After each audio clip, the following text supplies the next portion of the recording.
Tell me something that's so batshit bizarre, but entirely true, that nobody will believe you. Because somebody sent me this story, and it doesn't seem real. But this girl swears that it is. She says it happened to her in the late 80s, somewhere in America. She's very like churchy town, churchy parents, churchy community. And it happened in winter, and she was walking to school, and she noticed the priest was following her. At first, she just thought he was walking behind her, but then he was like quickening up the pace. She knew him, she stopped.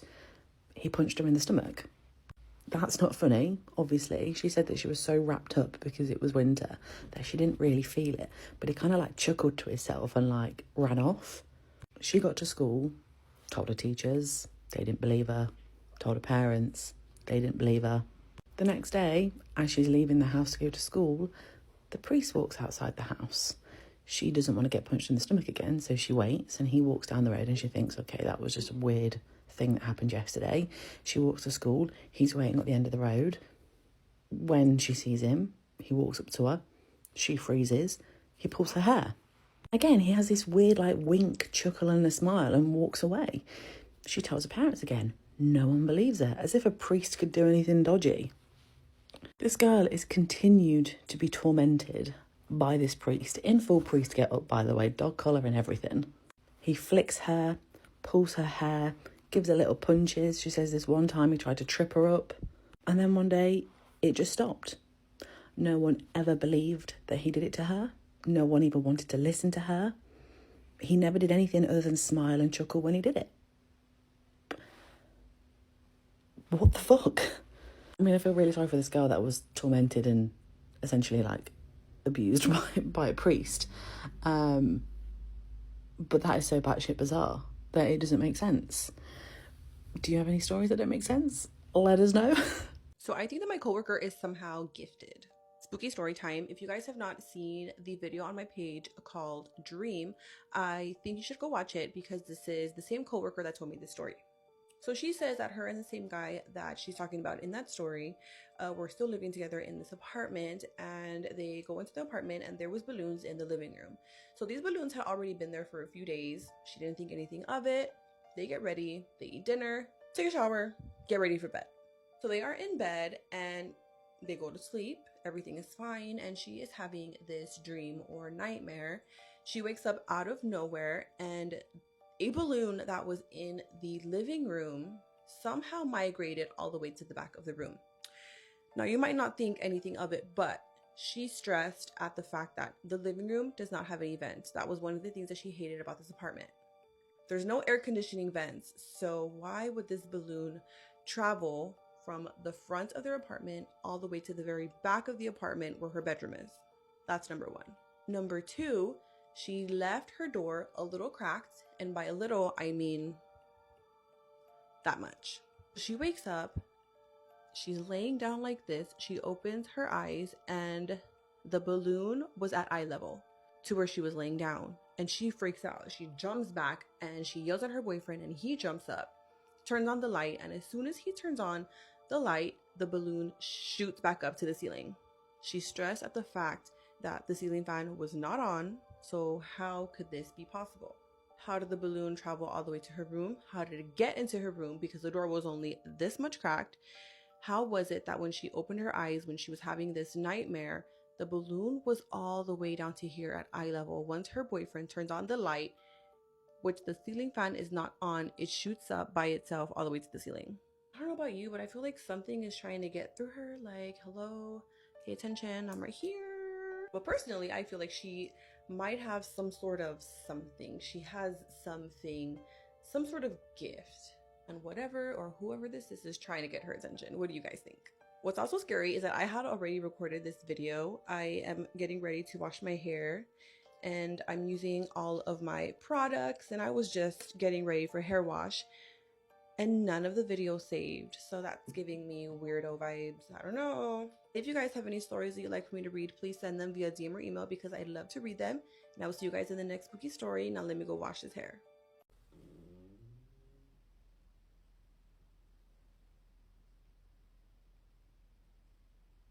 Did y'all just hear a door open? Or am I tripping?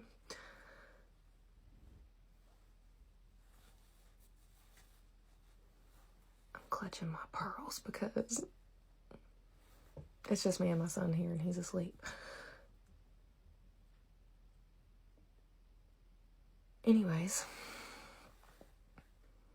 If you're laying in bed right now and you're trying to fall asleep, you should probably just keep scrolling. We are so back. I'm gonna read y'all a scary story someone sent me about Appalachia while I do my nighttime skincare routine. This story was sent to me by Megan. There has always been something wrong with the houses that I've lived in since I was little. Always hearing or seeing something moving out of the corner of my eye, but not being quick enough to catch it. In 2019, when my now husband, he lived in a much more rural area than I did, we would always go riding in the woods at night on four-wheelers, but he made sure I stayed close and had a tight grip on me. I just thought that he was being overly dramatic / protective. In 2020, I moved to his town into a small house that was my best friend's family. Her grandpa's house right beside the hospital. I saw someone in the kitchen and I thought it was my boyfriend moving clothes from the washer to the dryer in the kitchen. And when I called out for him, the figure kept moving and I heard my boyfriend's voice from the living room. I asked if he had just moved the clothes and he said that he had not moved from the couch in 30 minutes. Fast forward to last year when we moved into a house that is still in his hometown, but way out in the sticks. I was there fixing it up because I had been abandoned for quite some time and I kept hearing my husband call my name and things moving around downstairs. I did not know that he was back from the store yet. I went downstairs because he wouldn't answer me, and when I couldn't find him, I looked outside and his truck was still gone. I told him about it, and when he got home, he asked if I had answered it, and I told him that I had, and the color came out of his face. Then and there, I got my lesson on what to do and what not to do. Well, after that, nothing happened for a while after that. We now have a 3-year-old and an almost 2-year-old, sweet little baby voices still. Remember that. Sweet little baby voices. Because they're babies. They're still little babies. Anyways. My husband was putting them down. Okay, hang on. My husband was putting them to bed one night and was laying down with them. If I don't hear anything from one room for a while, I will text him and ask if she's asleep yet.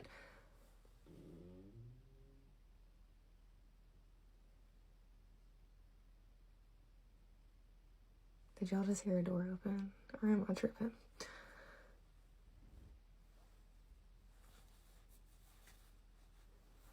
I'm clutching my pearls because it's just me and my son here and he's asleep. Anyways. If I don't hear anything from the room for a while, I'll text him and ask if she's asleep yet. I was sitting on the couch in the living room and I heard an older child say, "Mom." I acted like I didn't hear it because that is what I was told to do. I picked up my phone and I texted my husband, "Is she asleep?" He then comes out and says that he's fallen asleep with her and woken up to my text. I typed out what had just happened and I said I didn't react. He gave me a thumbs up and we started watching the TV. I slept right underneath of him that night because I was so scared. Earlier this year, we bought an acre of land on the road that he grew up on. It's about 5 minutes from where we live now and a half mile from where we have Sunday dinner with his family every week. I walked down to our land after lunch by myself to look at it after the hurricane. I was gone for about 20 minutes. On my walk back, I was on my phone, but quickly noticed that something was walking with me in the tree line. When I walked, it walked. When I stopped, it stopped. I tried to look into the woods, I know, a big no-no, to see if it was a deer or another animal, but I couldn't see anything. Now my husband has been known to sneak through the woods to try to scare me, so I decided to call him, knowing that his ringer would be on, and that would rat him out. It rang and rang with no ringtone to match it. Finally he answered, and I asked where he was, and he said back at the family house sitting on the tailgate. I got a massive lump in my throat, and I said, "Okay, I'm on my way back." But this time, when I started walking, it didn't follow me. Side note, look at all of these gray hairs, y'all. I'm getting old. I've got to dye my hair. I can't wait to hear what y'all think about this story in the comments. We are so back, and I want to hear all of your scary stories. Send them to me on here, or you can send them to my email address, which I will drop in the comments, along with a list of all the products I used. Sweet dreams. Everything that's come out recently, it's really made me reframe how I think about certain stories that I've shared on this platform, submissions that I've gotten for Spooky Scary Storytime, things like people who said that they went to weird parties in Hollywood, or one in particular that stands out is the one about the worker at Club 33 in Disney who said that he catered to a group of very, very strange people who were like worshiping a humanoid wax figure of Walt Disney. Never in a million years thought any of these stories would become relevant to like what's going on now, but I do want to share one that came from someone named Jessica, and I've held off sharing this one because it's a secondhand story that she was told by a woman in a laundromat. And she said when she first heard this story from this woman, she thought it was just the ramblings of like a crazy person. But she also says the story was so bizarre and surreal that it has haunted her ever since she heard it. I would like to offer a trigger warning on this one. I'm obviously not going to go into super gruesome detail or anything like that. It's a day that you want to protect your peace, you know, maybe just don't listen to this one or listen to it later. Jessica said that even though the story is really bizarre and out there, she believed this woman because level of detail that this woman gave her when recounting her experience so vivid that Jessica felt like she had lived it herself. I also think this is important to share because I believe that there are victims out there who are staying quiet to protect themselves or for other reasons. Maybe by shining light on things like this, it will prevent more things like this from going on, or at least make people more aware so that they're keeping eyes on everyone. Jessica says this happened 19 years ago, and she was a very young single mother living in upstate New York, and she was working full time, she was going to school, and she had a 1-year-old who she was taking care of entirely by herself. And so sometimes the laundry would pile up and she would just take it all to a local laundromat. But the town she lived in was very small, kind of the type of place where you saw the same people or you knew everyone. But this one night as she's at the laundromat, she sees this woman in the laundromat who she's never seen before. The woman's doing her laundry, Jessica's doing her laundry, and she's also trying to juggle her 1-year-old. So it was just like a lot for her. And this woman notices that Jessica's struggling, trying to entertain her baby and do the laundry. So she starts trying to talk to the baby, entertain him. And naturally the conversation goes to like, oh, how old is he? His name, you know, what's he into right now? And Jessica said she could tell this woman loved kids because she was just naturally very good with her son. But this woman ends up telling her, like, I love children, but I'm never actually able to have any of my own. Jessica doesn't really know what to say, but she's like, oh, well, you know, maybe you can have one eventually. And the woman's like, no, I've actually never been in a relationship and like I can't have them. And Jessica says, okay, well, you know, would you ever consider adopting? Like there's a lot of kids that need homes.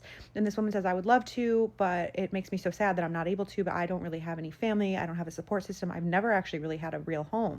That I've just moved constantly throughout my life. I would just never be able to provide a child with the kind of support system that it needs. And Jessica says, I'm so sorry. And then this woman starts telling her this story. The woman's story was so gripping that she stood there and they talked through the washing, the drying, and the folding. The woman says that her story started when she was a young child and she was put into the foster care system near Buffalo, New York, in a small town, but she didn't want to tell Jessica what the town's name was because she was said that she was too frightened to ever even speak the name out loud. Several families that were involved with this foster care system, but all of these families had an upwards of 10 children at the time that they were caring for. And each of these foster families were abusive in every way imaginable. And again, Jessica's like, I am so sorry that you went through that. And this woman says, yeah, and all the families knew each other and they were involved with a satanic cult. She tells Jessica that the kids that were in this foster care system range from infants to teenagers. And when Jessica was a young teen, she was forced to take part in a ritual in which she was sterilized. Leave the details out on that, but she said that it involved a hot fireplace poker. Not only that, but during these rituals, they sterilized other young girls, and then others were forced to have children, which the foster families and the foster care system would then take from them. She says that the children were forced to harm each other and that she even witnessed some of the lives being taken from some of these children.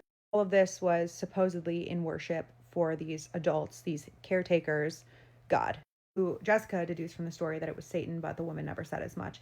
So then Jessica says, well, did you ever tell a caseworker? And the woman says it didn't matter because all the caseworkers, all the authorities, every adult in power knew about it and was involved somehow.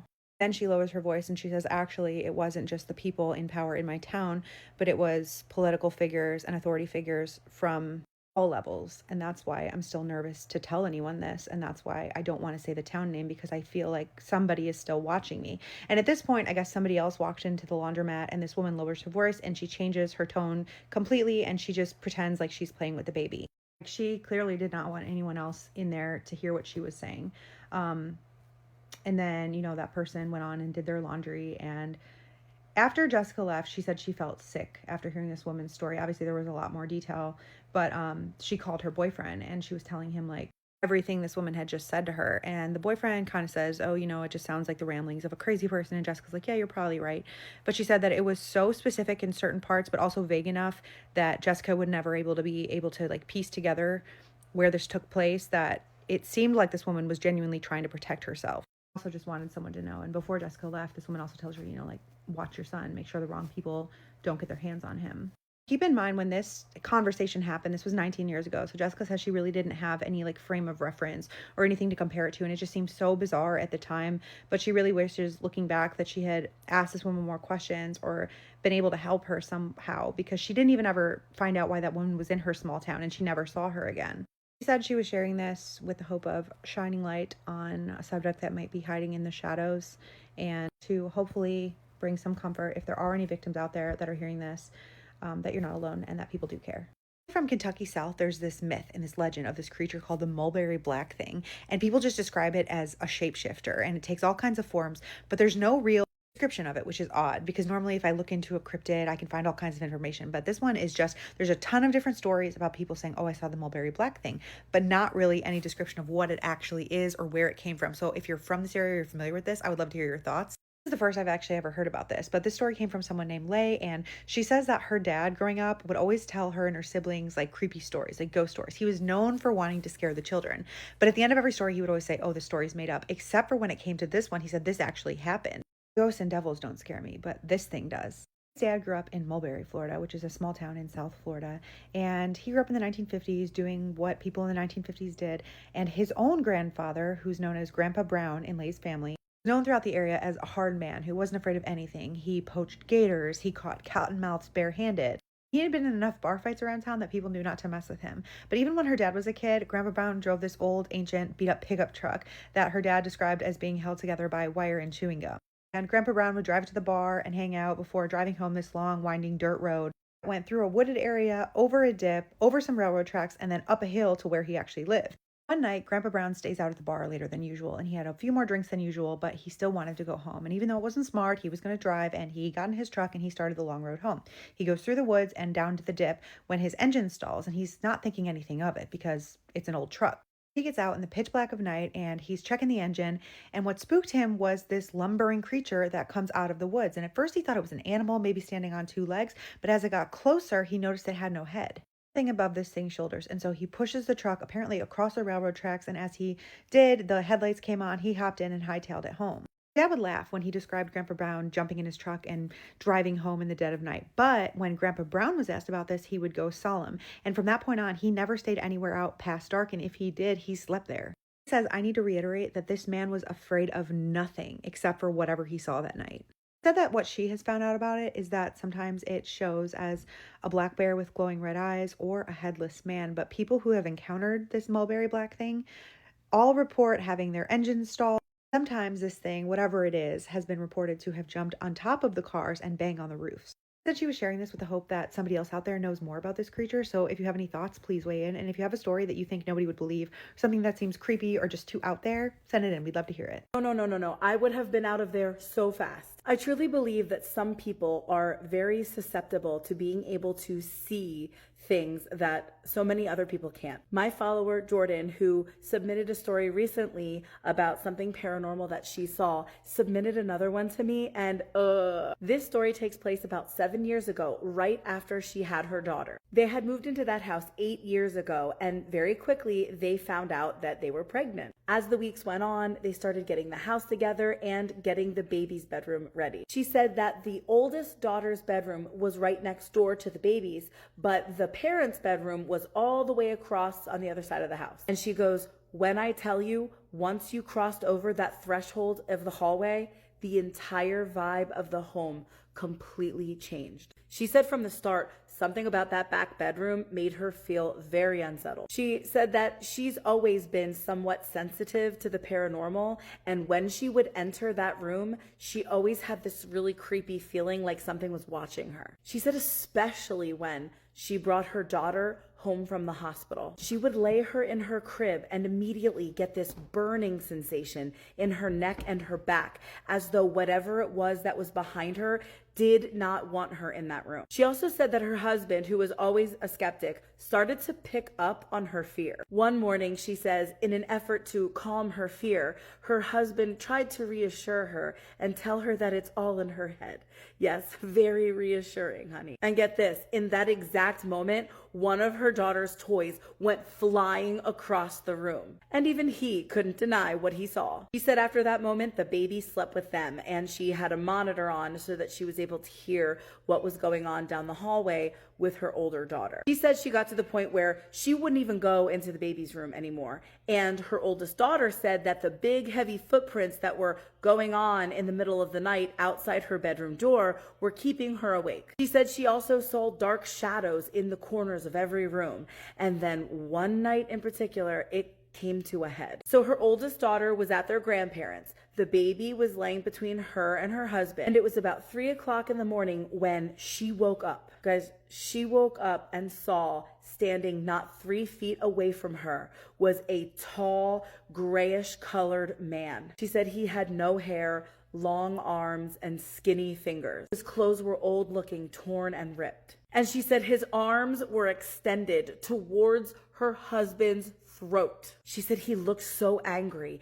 and she gasped audibly and he turned to look at her square in the face and then he vanished before her eyes. So she shakes her husband awake and tells him what she saw. Finally, completely fed up, he got up out of bed, got his Bible, went into the bedroom and opened it up. She said she could hear him yelling into the empty room, "Whoever you are, this is my house and this is my family. You had your time. Move on. Leave us alone in the name of God." So he comes back to her and he reassures her that whoever it was or whatever this thing was felt like it was gone now. She said that since this incident, she does feel like things are very minimal now. But then she adds, however, we still see a small childlike figure peeking around the corners at us. But I think they just want to play. I expressed to her how that is just so freaking creepy. And she says, yeah, they're still there. And I guess they just learned to live with it. Better them than me. Guys, let us know what your thoughts are in the comments. I know she'll be in there looking. If you have a really creepy story of your own, I would love to hear it. And if you are new here,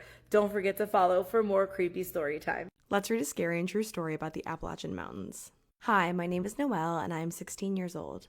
I live in Virginia, about an hour and a half from the Appalachian Mountains and around 45 minutes from the Blue Ridge Mountains, which are a large portion of the Appalachian Range. When I was around 11 years old, my dad, my oldest sister, we'll call her Kira, my other older sister, my younger brother, and I all went on a camping trip together. I don't remember exactly where we went, but it was somewhere in the Blue Ridge Mountains, which are known for their paranormal stories just as much as the Appalachian Mountains. For some background, I have always been afraid of bears. Going into this trip, I was convinced I was going to be attacked by a wild animal, specifically a bear. I promise this is important. When we arrived, it was around lunchtime. The entire day was normal. Nothing strange happened. It was just me, my family, and the beautiful mountains. Little did I know what was about to happen once we went into our tent for the night. I am a very deep sleeper. I always have been. It's rare for me to sleep lightly, but that night was different. Immediately, I knew something was off. I kept falling into the lightest sleep of my life, waking up every 45 minutes to an hour. After I woke up the third time, which would have made it around 3 a.m., I heard something. There were footsteps outside of our tent. At first, I thought it was a bear, and I froze in fear. I tried to think of any other explanation. Maybe it was my dad getting up to use the bathroom. But when I looked over, he was still asleep on the air mattress. Everyone was inside the tent. The nearest campers were more than a half a mile away, so it couldn't have been someone else walking around. Whatever it was lurking outside of our tent, taking slow, careful steps. The footsteps were heavy, deliberate, and whatever it was smart. It didn't sound like an animal, and it definitely wasn't a human. I couldn't move. I didn't dare to make a sound. That's when I saw it, its shadow against the tent. It was tall and skinny, with long arms and legs. Its eyes were fixed on the tent. It wouldn't let us out of its sight. Somehow, I drifted back to sleep, but not for long.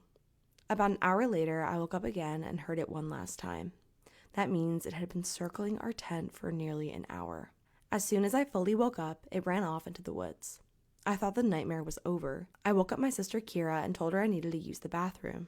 We stepped out of the tent and walked along the gravel path toward the restrooms. The campsite had multi-stalled bathrooms scattered around the area, and the one closest to us was about a 5-minute walk up a small hill. The edge of the path ran right across the tree line, close enough that you could reach out and touch the trees. As we were walking, I looked into the woods. Not too close, but not too far away, there it was. A tall, skinny figure, grayish in color, glowing eyes staring into me like knives. It watched us, and it walked with us. It didn't come any closer, but it moved alongside us, deeper into the woods, keeping pace. I couldn't take my eyes off of it. When we finally reached the bathrooms, I felt a small sense of relief.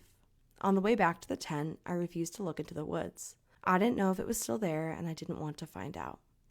The next morning, it started raining. Our tent had a hole in it, so we couldn't stay. We threw it out and left. I truly believe that was God urging us to leave, because whatever that thing was, it was after us. And I don't think I would have survived another night. I have never gone back to the mountains since that experience. And I'll end this with a warning to anyone who wants to visit the Appalachian Mountains. Be careful. The mountains are beautiful during the day, but there is something different about them at night. If you decide to stay overnight, please stay safe and follow the rules. Some things in those woods are not to be underestimated. They are smart, and they are watching. I'm very glad you left early, because whatever that was definitely watching you, and I don't want to know what it would have done had you guys stayed. But like Noelle said, if you do want to go and visit the mountains, they're beautiful. Just be careful and be mindful and respect the woods. But if you guys have any stories you'd like me to read, please email them to me and I will get to them if I can. And I will see you in the next one. This right here is one of the few documented ghost stories, and it's really scary because you can actually see it.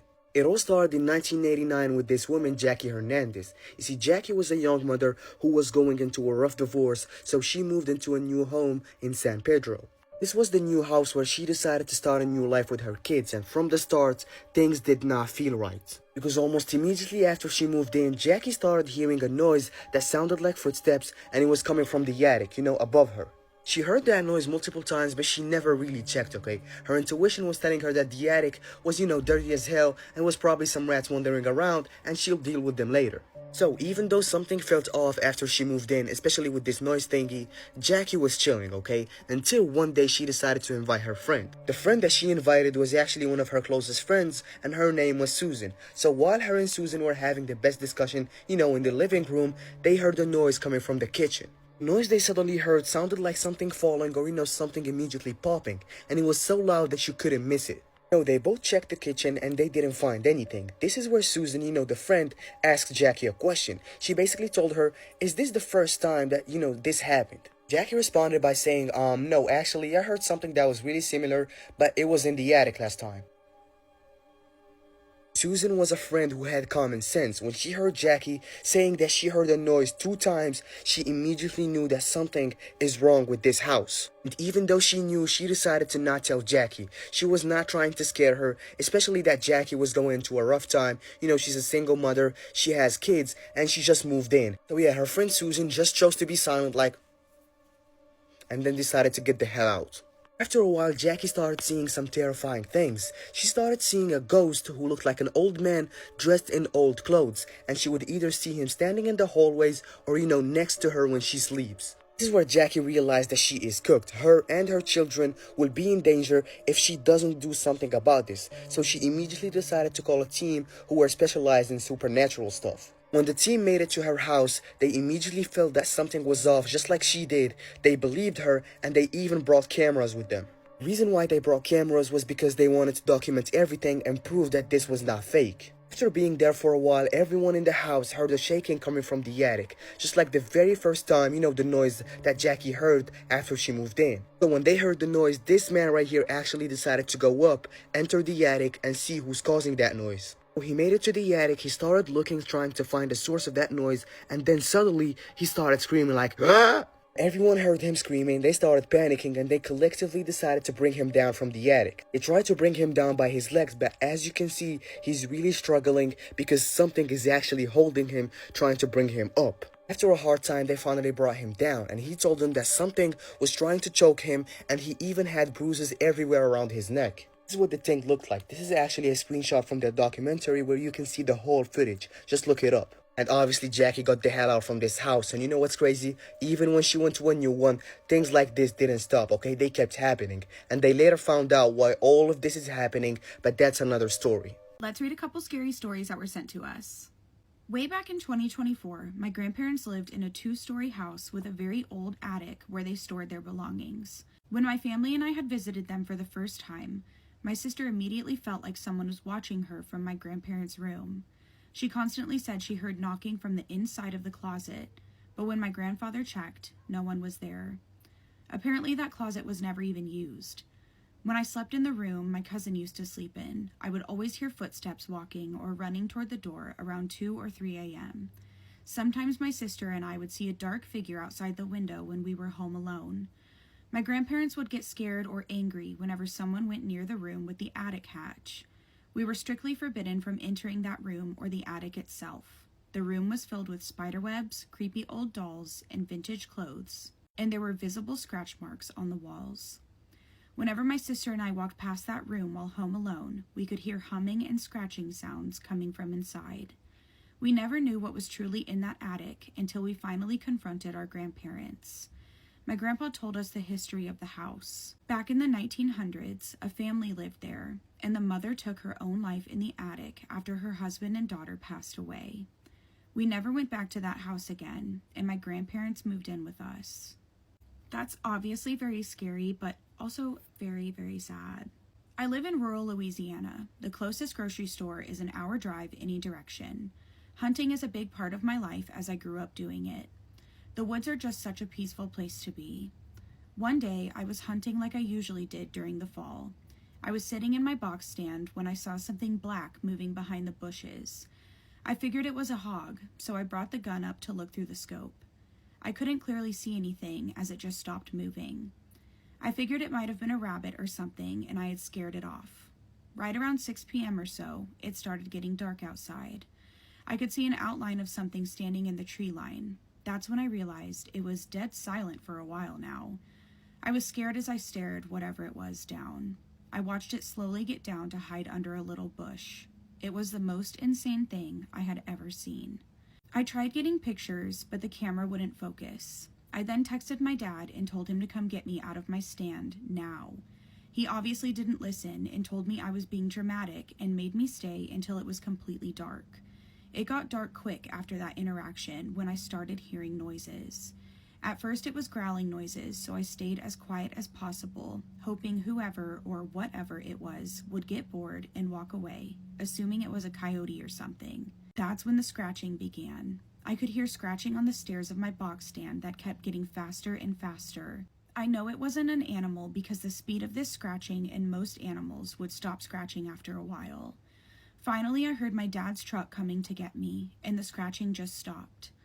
I was in tears when my dad helped me get out, and he told me I was just seeing things. Once we got out of the woods, I took a snap of my face to explain what happened to my friend. I noticed my right pupil was a lot bigger than my left, which was super abnormal for me. Weird things started happening at my house after that. Things falling, cabinets opening by themselves, doors shutting suddenly, cows and dogs going insane around 11 p.m. every night. I really don't know what this creature could have been. I'm gonna need my people from Louisiana in the comments. Have any of y'all experienced something similar to this?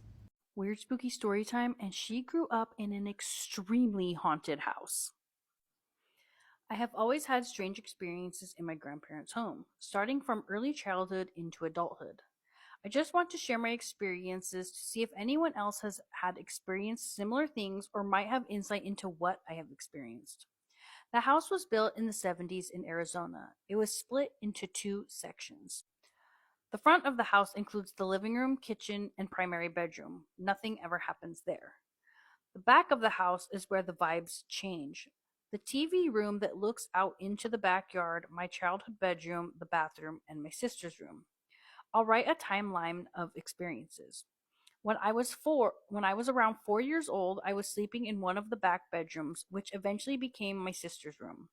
I vividly remember lying in my bed when a fluorescent green cowboy with a creepy ear-to-ear smile crawled out of the wall right above me.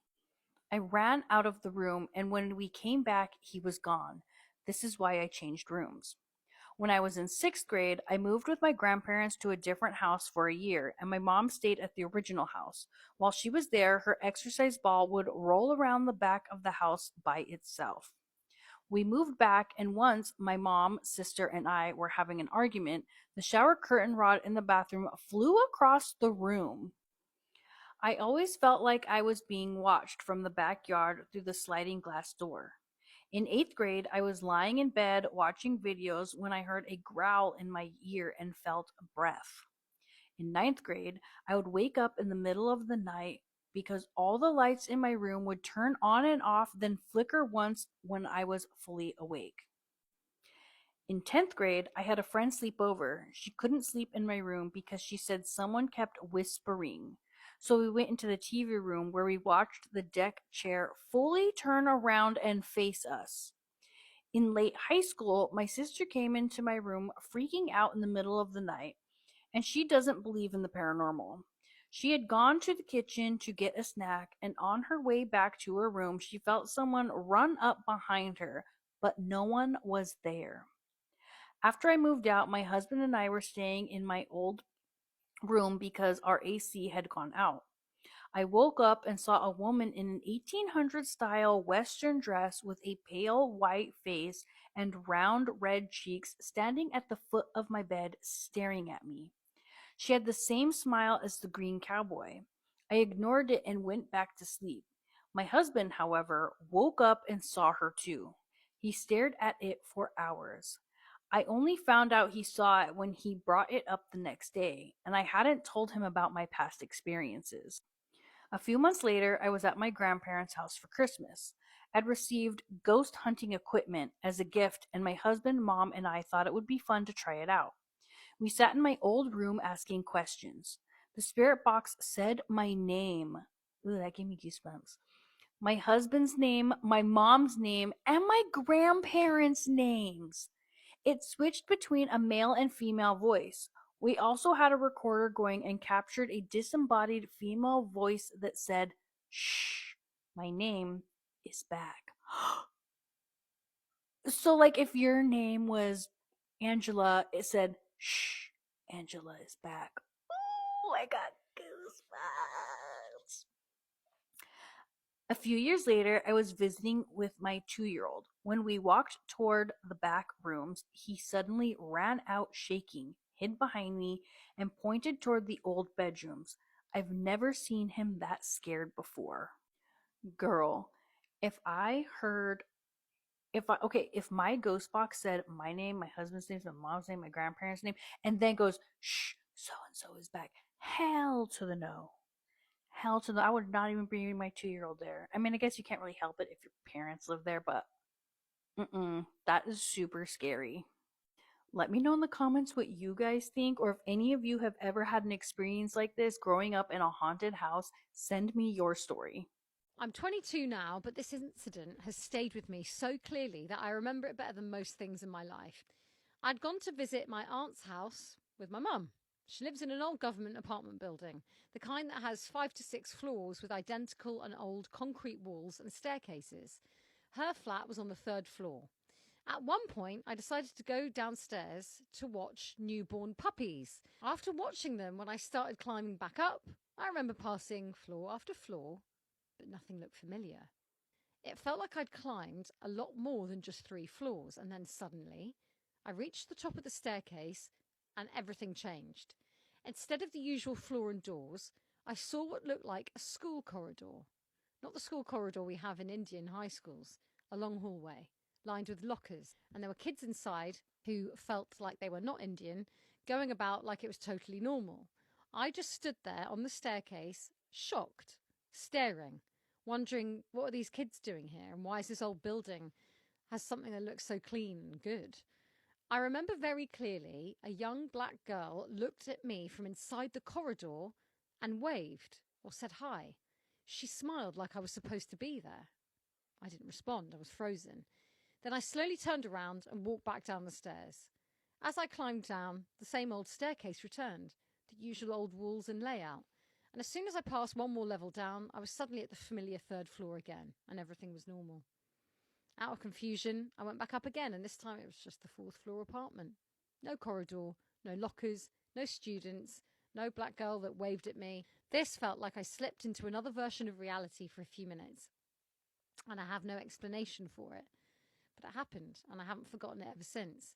So was this a time slip, a dimension bleed, a liminal space, or something else? I have another brujeria story time. This one really freaked me out. I'm gonna go ahead and just read the email, and you guys let me know what you think at the end. A year ago, my husband's co-worker befriended me, and we became inseparable to the point that all three of us would constantly hang out. Fast forward, out of nowhere, I began to feel uneasy, like something was wrong anytime I was around her. Trust that feeling. I then started to feel this overwhelming sense of just feeling extremely insecure for whatever reason.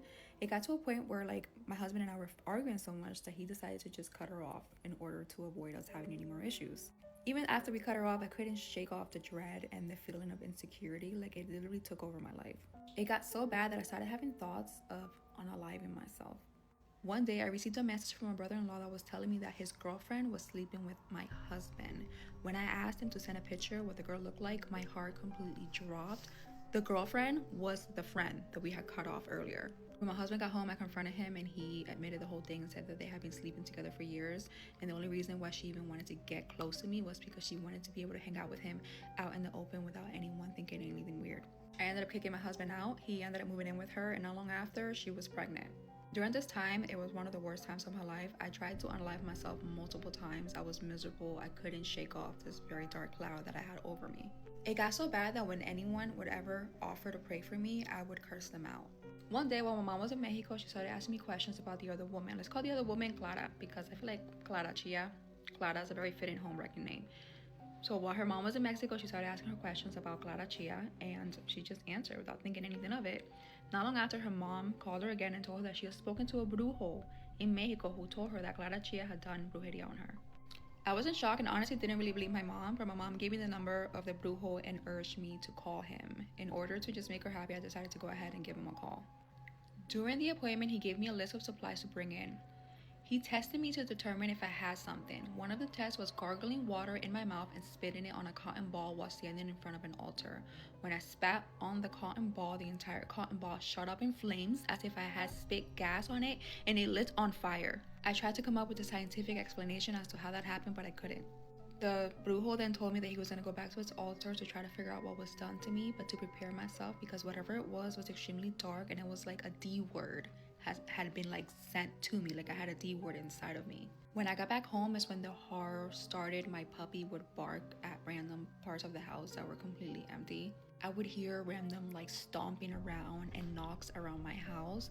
Finally, the brujo called me and told me that I had 3 D words living within me, like they were inside of me. He told me that I needed an exorcism. Still in denial, I'm like, there's no way that's true. Like, I don't believe in any of that. I was able to expel one of the D words on my own. It came out of my body like the size of a giant spider, like the size of a softball. When it came out of me, I collapsed. In that moment, I received a message from my guardian angel that told me that the reason why I couldn't expel the other 2 was because of my lack of faith. I then saw this vision where I was seeing someone doing a satanic ritual on me. Apparently, the satanic ritual had been done to me years ago in order to drive me crazy to the point of unaliving myself. I was told that if I didn't find faith, the other 2 things that were still inside of me were gonna end my life. They were gonna consume my organs. When I came out of like my trance or like my vision, I was in complete horror. The brujo ended up calling the Catholic Church.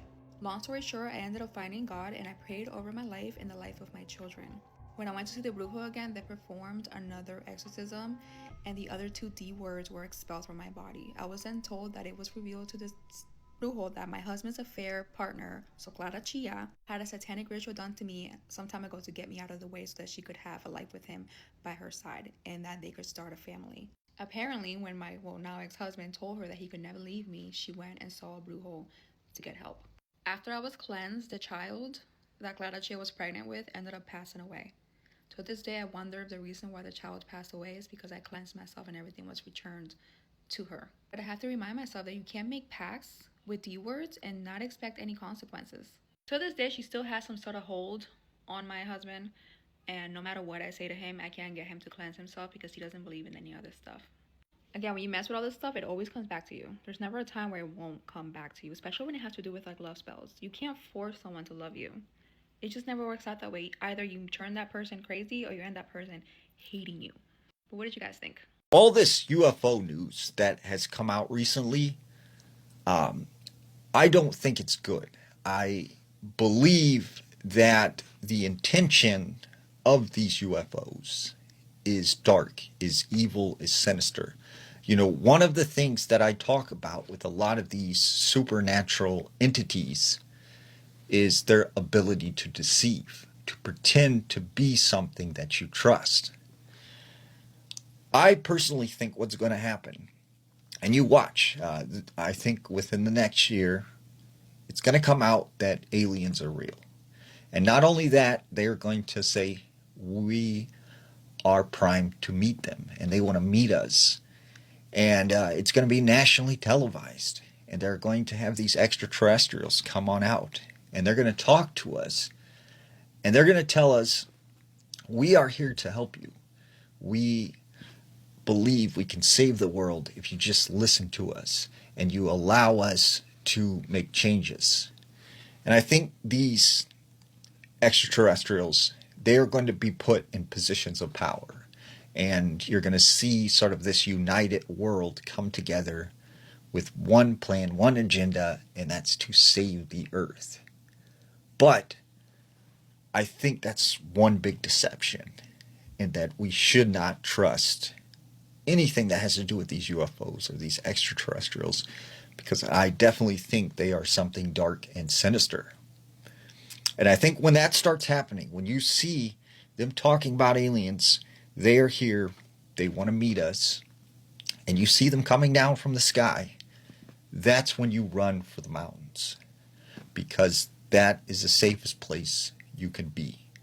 And that is the best advice I could give in that situation, is head for the hills, head for the mountains, get away from cities, because I definitely think that whatever it is to do with these UFOs, it's something dark.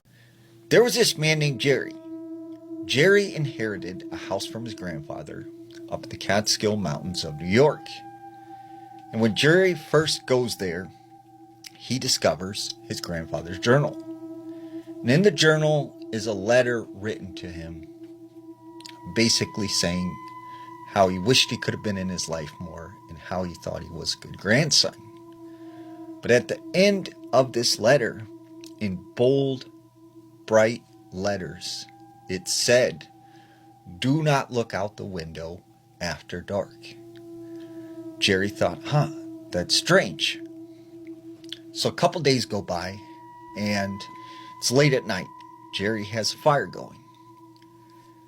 Said all of a sudden, his dog started to bark at the window, like there was something outside. Well, Jerry couldn't help but remember what his grandfather wrote in there. Do not look outside the window after dark. But he thought, that's crazy. That's ridiculous. So he walks over to the window and he moves the curtains to the side. And when he looks out the window, he sees something moving in the woods. It's a person. This person is dragging something through the woods. And he thinks, who could be out here? Like, no one lives for miles around here, so who is this person? So eventually Jerry just kind of forgets about it and thinks maybe it's a neighbor, and he just didn't want to get into an altercation. So that night Jerry goes to bed, and in the morning he wakes up. When he gets up, he finds there are muddy footprints going from his bed all the way out to the front door. He also discovers that the front door, which he has locked, is now unlocked from the inside. Meaning somehow that door got unlocked from the inside in the middle of the night and someone came in. So at this point, Jerry is kind of concerned. He goes to the neighbors and starts asking them, do you know of any other neighbors that have been on my property? Nobody seems to know who he's talking about. Over the next couple of weeks, on a regular, consistent basis, his dog would bark at the window. He would look out there, and he would see this man dragging something. He would also discover in the morning that his front door would be unlocked. So one night, Jerry's laying in bed and couldn't sleep. He was just bothered by something. And he kind of sits up in his bed, and he's in complete darkness. And out of the corner of his eye, out the doorway, he sees a person. And the person just moves by the doorway. So Jerry thinks, oh, someone's gotten in the house. He jumps up, he grabs something, and he starts making his way towards the doorway. He looks all through the house. There is no one there. But he finds, once again, the doorway is unlocked. So that's when Jerry gets this feeling like something is watching him. And he knows he shouldn't look out the window, but he says, I must see what this is. So he walks over to the window, he looks out, and he sees this man again, walking through the woods, dragging something. And as he looks closer, he realizes this man is dressed exactly like him. And not only is he dressed exactly like him, he realizes he's looking at himself dragging his dog. I need to tell you guys this ghost story. There's a story from my childhood that almost no one in my family believes, except my mom.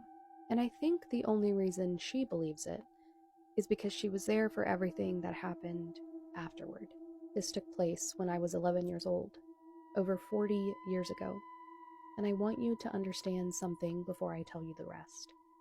I remember this clearly, not in a fuzzy childhood memory way. I remember it the way you remember things that permanently change how you see the world. My family has always had mildly sensitive people. Most of them grow out of it as kids. Strange feelings, intuitions, the sense that something unseen is nearby, and then it fades. It never fully faded for me. Back then, I was far more sensitive than I am now, and that matters for this story. When I was 10, my mom, who had spent my entire childhood moving between religions, settled into the Mormon church. She signed me up for the church's summer camp. Since she was going as a counselor, I went too. Classic summer camp setup. Cabins in the woods, campfire stories, and, of course, a ghost story or two. The legend was that a young man had drowned years earlier after falling off of a dock along the river, just beyond the woods. His ghost, they said, still wandered the trees at night. Naturally, a group of 11 and 12-year-old girls decided this was the perfect reason to sneak out on the last night and look for him. None of us believed that we'd actually find anything. It was just supposed to be creepy fun. At about 10:30 that night, long after lights out, we slipped out the back cabin window. 10 girls, 1 flashlight, no plan, no sense of direction, no clue how far the woods actually went. We were laughing and whispering and trying to scare each other at first. The moon was nearly full when we left, and it was bright enough to see the trees around us, but not long after we got deeper into the woods, the clouds rolled in, and suddenly it was very dark. The kind of dark where the trees stop looking like trees and start looking like odd shapes. That's when the mood changed, and we realized we were lost. To keep from losing anyone, we lined up single file, each girl placing her hand on the shoulders of the one in front of her. I ended up in front because I was the only one who remembered to bring a flashlight. We picked a direction and started walking, assuming that it had to lead us back to camp. Almost immediately, I felt it, that heavy, crawling certainty that something was wrong. And then I heard a voice, clear, as if someone were standing beside me. This way isn't safe. It was a man's voice. There were 10 of us out there, all girls. No adult voices, no boys, no counselors. I didn't tell anyone at first. I just listened. I trusted it. The voice came again and again, each time urging me to adjust our path slightly to the right. By the 3rd time, I told the others, And that's when everyone dissolved into screaming panic. We lost formation, cried, ran in circles, completely overwhelmed. Eventually, the fear gave way to survival, and we lined back up, hands on shoulders again, and kept walking. And I continued to hear quiet directions, never shouting, never urgent, just calm and steady. And then the others started feeling things too. Not voices, but hands, gentle pressure on their shoulders. A guiding push left or right, not all at once, one by one, down the line. Every single one of us felt it. This happened dozens of times over the next several hours. Not once did anyone trip. Not once did anyone fall. We were all finally found around 4 a.m. and escorted back to camp. We were hysterical, crying, talking over each other, unable to explain what had happened until a counselor made us sit down and take a breath. That night alone would have been frightening enough, but what happened the next day is what made it impossible to dismiss. We were woken around lunchtime and told we'd be going on a walk in the woods. The counselors had questions, and they wanted answers. So we retraced our steps. What they discovered was horrifying. Our original path led straight towards a cliff overlooking the river, a 40-foot drop. We had stopped and turned sharply to the right, less than 10 feet from the edge. From there, we'd walked parallel to the cliff for nearly a mile, descending steadily until we reached the riverbank, and then a dock. Not a small dock, a massive, rotting, loading wharf, nearly the size of half a football field. The wood was splintered, unstable, riddled with holes. In daylight, it was obviously dangerous. We had crossed it in total darkness, and the path we took, clearly visible from scuffed wood and footprints, was a winding, careful line that traced the only safe route across. That was where the hands had been. Those hands guiding us across 150 feet of collapsing wood without a single misstep. No one could explain it. The counselors called it luck. My mom wasn't so sure. I never went back to that camp. I never saw those girls again, and I never forgot what happened. Whatever was in those woods that night, ghost or something else, it kept us alive. And I still think about it whenever someone tells me that instincts are just imagination, or that nothing unseen ever reaches out to help. It's a 100% complete true story from this guy named Al. Now, Al was a mechanical engineer. He got a job in Seattle, Washington. And so he moved his family outside of Tacoma. And he said they moved into this residential area that was tucked into the woods. And behind his house, he said there was like 1,000 acres of land. And he said his time living there, he had a series of strange things happen.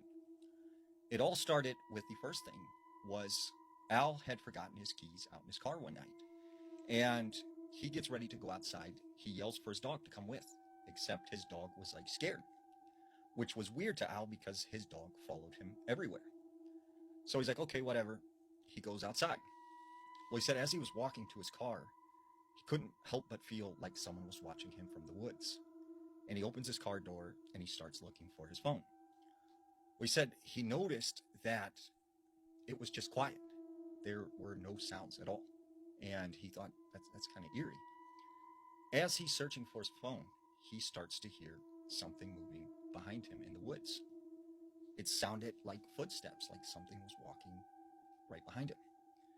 So he hurries up to find his phone, and finally he gets it. He closes the door, and he said as he turned around, all of a sudden, this breeze started to kind of move through the yard. And he sees these leaves sort of moving like almost like footsteps, and they're coming right towards him. This freaked him out. He runs inside. The second weird thing that happened to him is he was outside in his backyard doing some yard work when he said he started to hear this humming sound. And it was like, and it just kept getting louder and louder, and he could not figure out where it was coming from. The third thing that happened to him that was weird is he said him and his wife were sitting outside one night. They had a fire going, and they heard what sounded like thousands of birds squawking. And it was almost like they were flying right over them. but there wasn't a single bird in the sky. And he said that's when things started to get really terrifying. One day he happens to be in his backyard. He has a bunch of lawn clippings, and he decides to take them out into the backwoods to empty them. Well, he had been to this spot several times before, but when he gets there, he discovers someone has placed a 12-foot pole into the ground. And he's like, how in the world did this get out here? Like, there's no electrical wires, there's nothing going to it. Like, what is this pole here for? So he goes back to his house. He said, a couple weeks later after this, he's sitting inside with his wife, and this thunderstorm rolled in.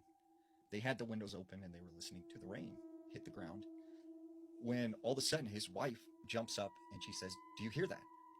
And Al's like, hear what? What are you talking about? And she's like, you don't hear that. Like, it's a child's voice saying, help me, coming from outside. And he's like, what are you talking about? Like, I don't hear anything. And she's like, no, listen, there it is again. She's like, wait, that is our son. He's calling for help. Like, he needs our help. And Al's like, what are you talking about? Like, our son is asleep in bed. She's like, no, he needs our help. I'm going outside. She starts running for the front door. Al has to grab her and wrestle with her to keep her from going outside. And then eventually he calms her down.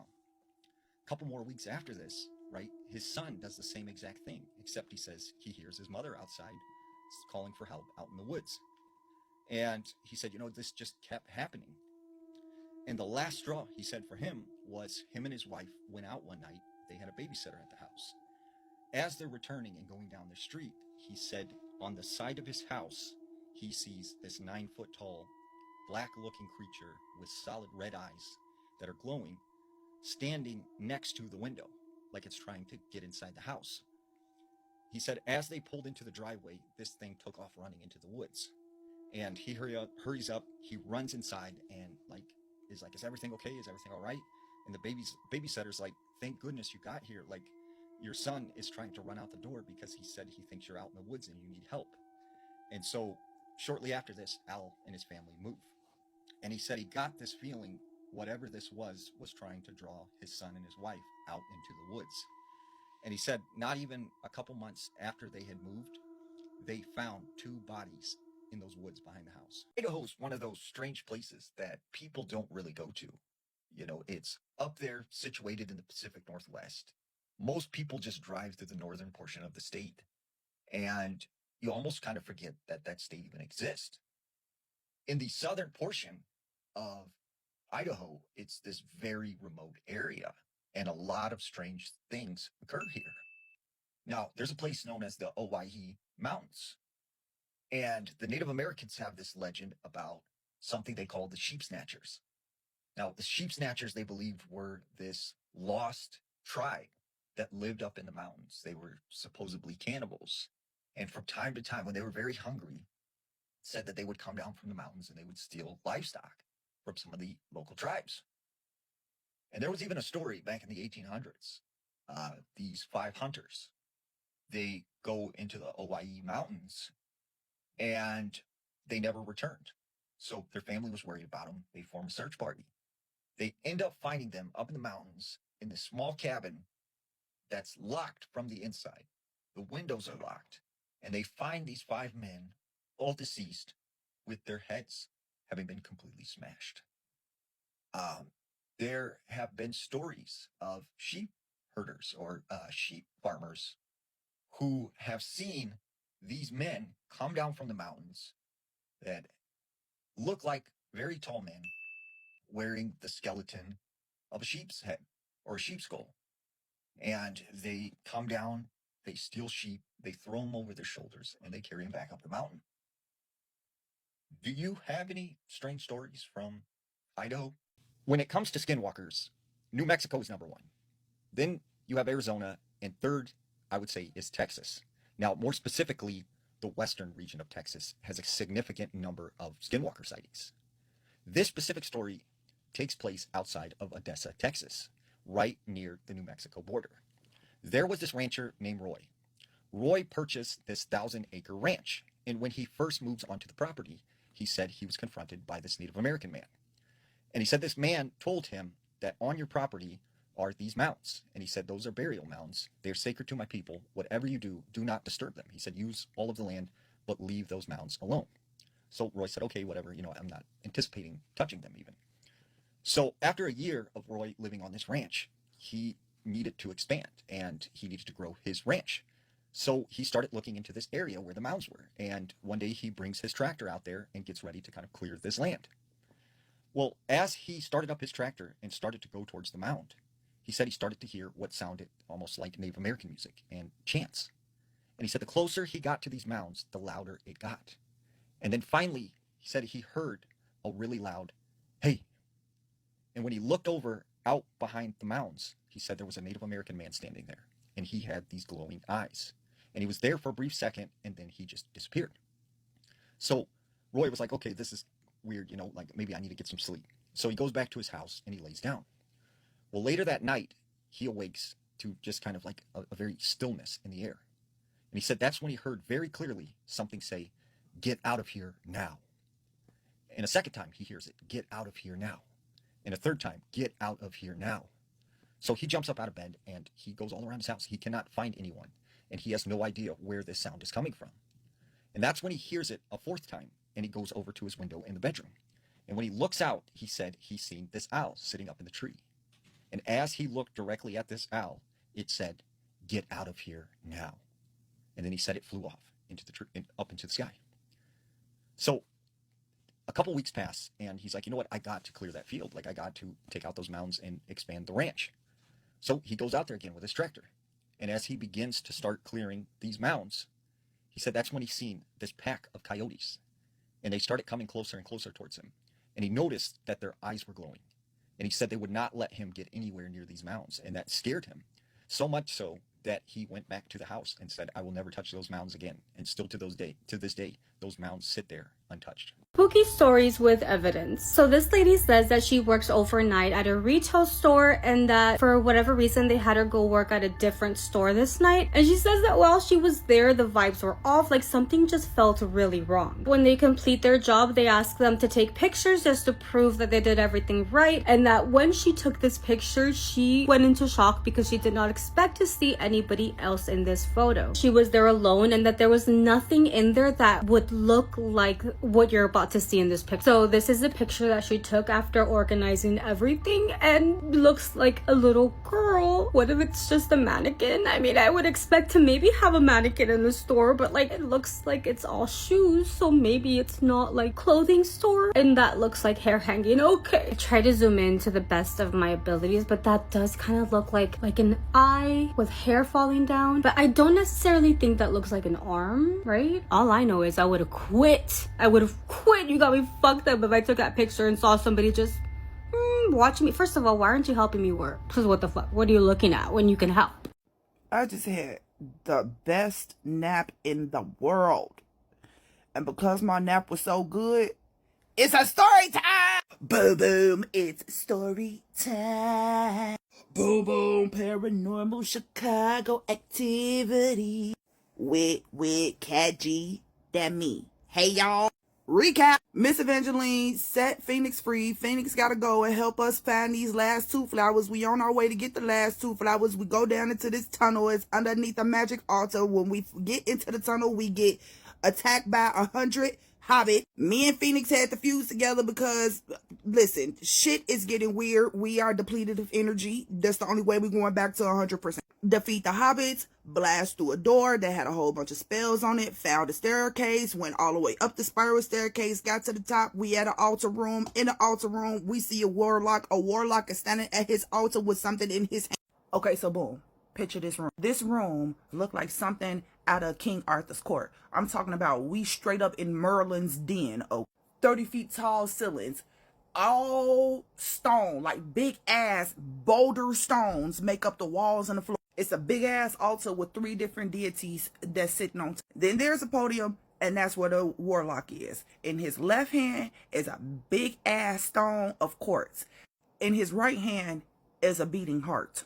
I'm talking about this is all wrong because quartz in one hand, a beating heart in the other hand. That's some powerful magic finna happen.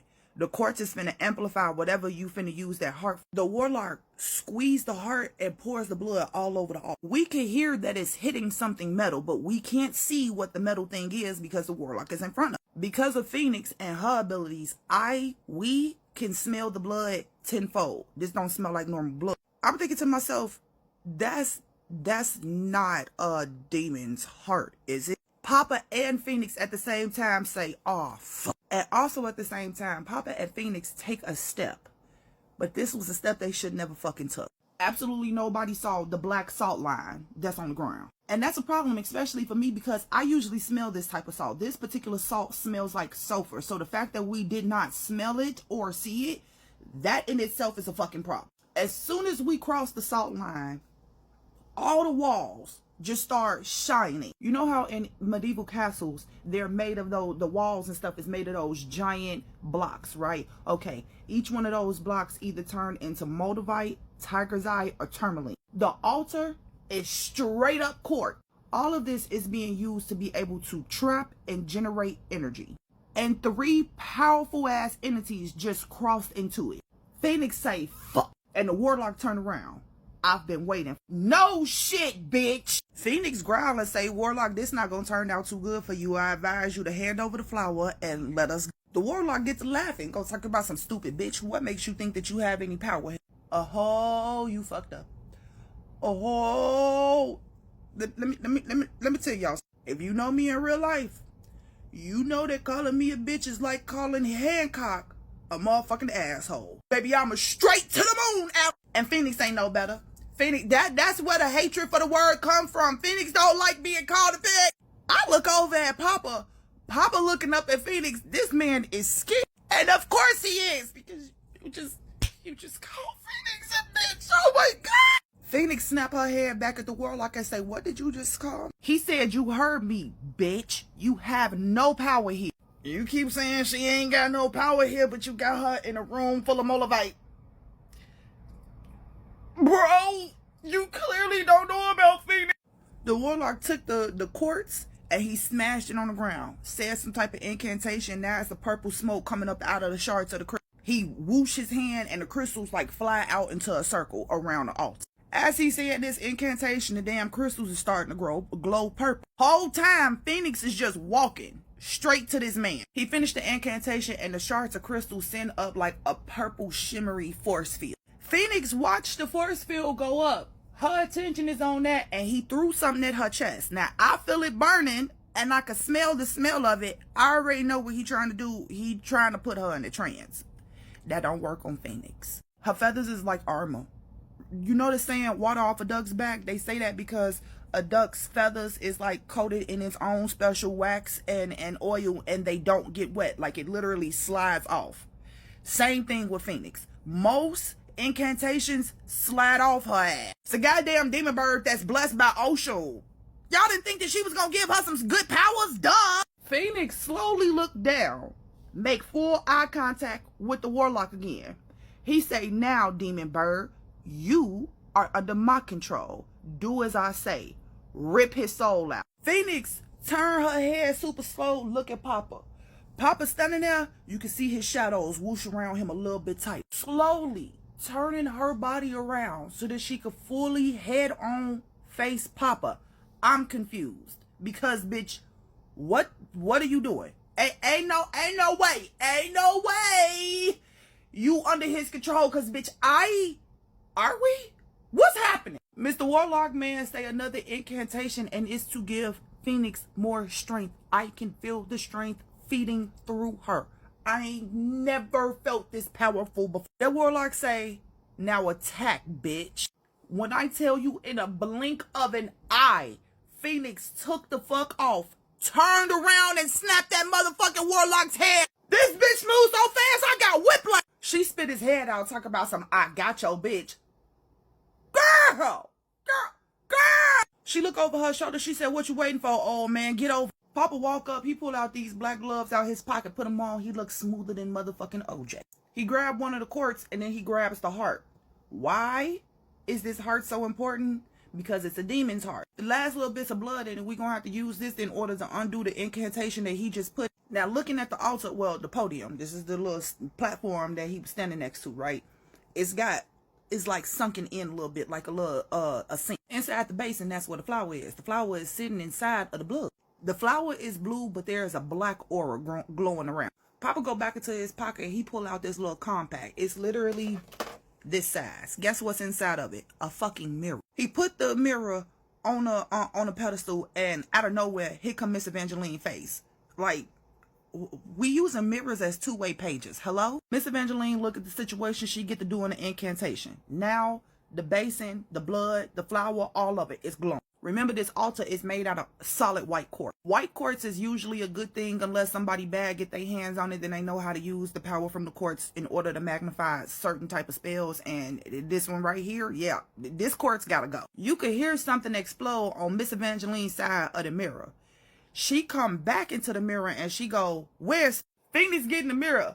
Miss Evangeline look at her. She said, listen to me carefully. Listen to me carefully. Smash it up. Smash it up. Everything. Smash it up. And baby Phoenix did just that. I'm talking about she got the whipping that tail and the motherfucking wings slicing through everything like a goddamn katana. Phoenix don't like quartz. Why? Because quartz is what Phoenix prison is made out of. She can't get past. When Phoenix chopped down the last deity statue, the whole place got the rumbling again. Here the fuck we go, trying to scramble, figuring out how the fuck we get up out of here without dying. Bricks and boulders is falling. Windows is literally we running around like chickens with our head cut off trying to find some type of exit. Can't find the exit. And I hear something muffled screaming. Papa take the mirror back out of his pocket. Miss Evangeline, Bumbleclot! Use the goddamn podium! Use the podium! One leap, Phoenix back over by the podium, grab the warlock's body, rip him in half, spill his blood all over the podium, and like the last one, this bitch slide open. Now we gotta go back down some stairs. As we running down the spiral staircase, we hear everything above us crashing. The last big boom took the stairs out. We just fall. In the midst of panicking and falling, I'm thinking, bitch, you can fly. What is wrong with you? Flap your wings. And she did. Right before we hit the fucking bottom. This bitch unfused me and her mid-air, so I face plant on the goddamn floor. I look back up at her. She say, call me a bitch again and see what happened. I'm finna get her a piece of my mind, and out of nowhere, a big ass explosion set off in front of us. Send our ass flying every which way, but where we supposed to be fucking. Phoenix get the growling. I look up, she say, you better get ready. I look over where she looking, and oh my God. Bitch, we gotta go to the next part. My nap got me feeling amazing, so story. Boom, boom, it's story time. Boom, boom, paranormal Chicago activity. With Cat G. Yes, you saw what you saw. Now roll it while I roll this recap. We on to the fourth flower. Coming to a warlock's den. Look like we done went into King Arthur's court some damn well. Now we finna fight up against him. He got a whole altar made out of quartz, and the room is made out of other crystals and shit. He thought it was gonna be a trap for Phoenix, but you got to be better than that, Mr. Warlock Man. Warlock Man tried to put Phoenix in the trance. It didn't work. Phoenix wound up biting off his head. We called Miss Evangeline through a two-way mirror situation, and she got absolutely terrified because it's white quartz and the demon's blood on top of this goddamn flower, and there's a special type of magic that's going on. It is no. Miss Evangeline tell Phoenix, smash it! And she did, and that's when all hell broke loose, because here come another room that's coming crashing down, and we barely made it out. But Miss Evangeline told us how to get out. We go through the podium, the stairs underneath the podium, they collapse, we fall. We didn't hit the floor because Phoenix remembered that she's a goddamn bird. Why she wasn't flying this whole fucking time, I don't know. We touched down to the bottom, and boom, big ass explode. You caught up? Better yet, you roll up? Okay, let's. After all the dust and shit clear, we finally see that it's werecats standing in front of us. And not just any werecats. These werecats are known for their fighting skill. And it's not just fighting skills, it's elemental magic. Fire, earth, wind. Ain't no telling what's gonna come at us. A feline female voice come through and tell us, just give us the flower and we can make this eat. Phoenix say 3 of them are already gone. You might as well just give up the one that you got and we can call it quit. Miss Puss in Boots get the talking about some goddamn stupid Firebird. You think you could beat me? Girl, what? Why y'all like provoking this goddamn demon? I have no idea. You know how it look when a chain is being stretched and it's that one link that's holding it together, but you can see from the seam it's starting to separate, and baby, any more stress on this link and it's gonna snap. That's how fragile my control over Phoenix is right now. I have been sucked through portals, through dimensions. Y'all done played all in my third eye. I just got fused into her ass like 5 minutes ago, and all hell broke loose. I am tired. I am spent. And the chain, baby, it is breaking. Before I could speak against it, Phoenix took off. She ripping through Puss in Boots minions like they ain't nothing. But here's the thing.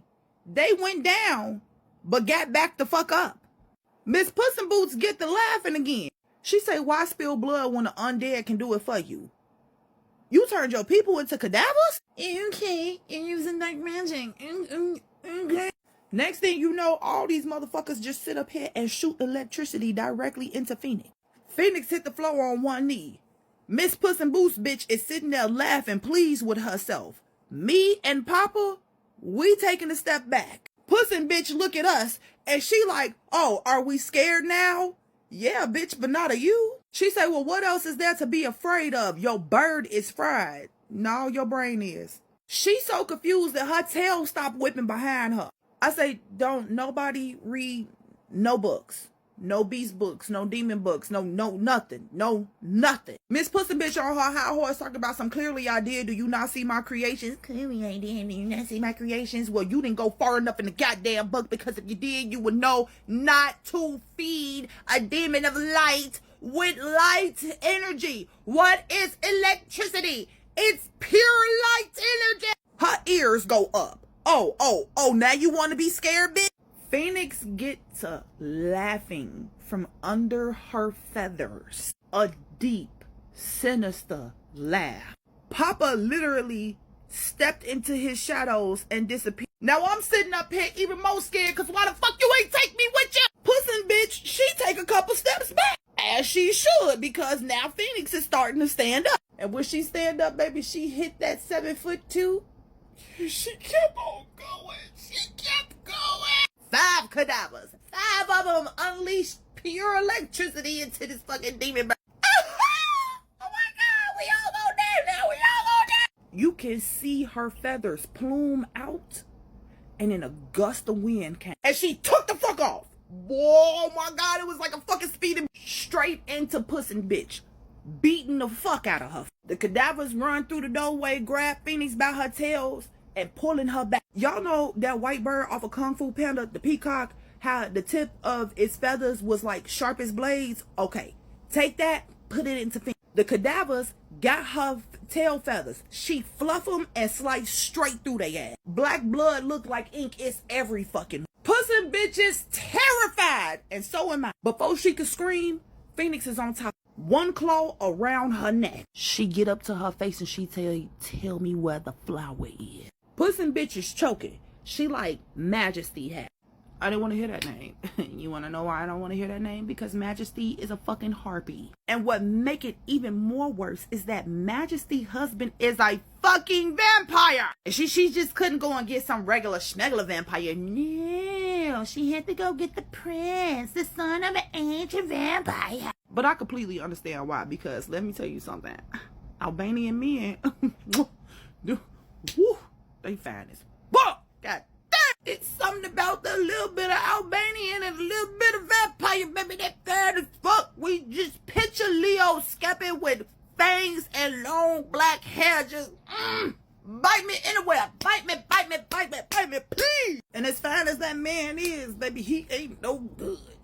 I ain't gonna say no names, but this particular vampire man, yeah, he come from a family that got some really good telepathy powers, and they own one of the news companies. I'm not gonna say which news company it is, but just know that there's news companies out here using MK Ultra mind control, and you motherfuckers really is out here being puppets, which is the reason why I love me some happy trees, because you cannot control people's brains who use happy trees. It's a proven fact. In fact, they just was talking about this in the news the other day, because they was like, you know, in the Epstein files, they don't like people using happy trees. They only go for people who actually partake in alcohol because it's easier to manipulate their minds. That shit is fucking real. And Phoenix finished unaliving Miss Pussin' bitch, and I get to hear Miss Evangeline voice again. Papa step out from the shadows. He pull out his little mirror. Miss Evangeline is in the mirror. She like, hey, y'all, before we get to that next flower, we got to figure out how to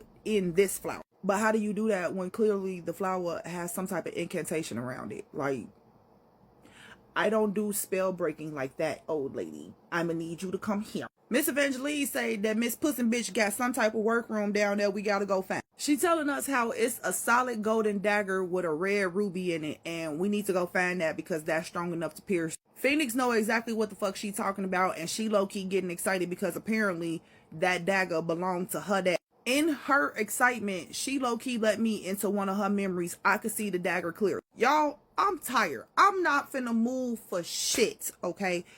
Phoenix, she got so excited. I get into her memory. I see what the hell she see. I focus on the damn dagger. I call the dagger to me. And sure as shit stank, the dagger come floating through the damn door. Papa look at me. He say, when you start being able to do that? I don't know. Phoenix take a step back from me. She say, are you feeling okay? No, bitch, I am tired. She fluff her fellas up at me talking about some what I tell you about calling me a bitch. You getting an attitude with me right now? Right now is when you want to get a fucking attitude with me? She take another step back. She's like, hold on, wait a minute. No, ain't no fucking wait a minute, because now I'm finna fucking explode. If somebody don't take that damn dagger and destroy the fucking flower and put me to bed, I want a nap. Give me a nap.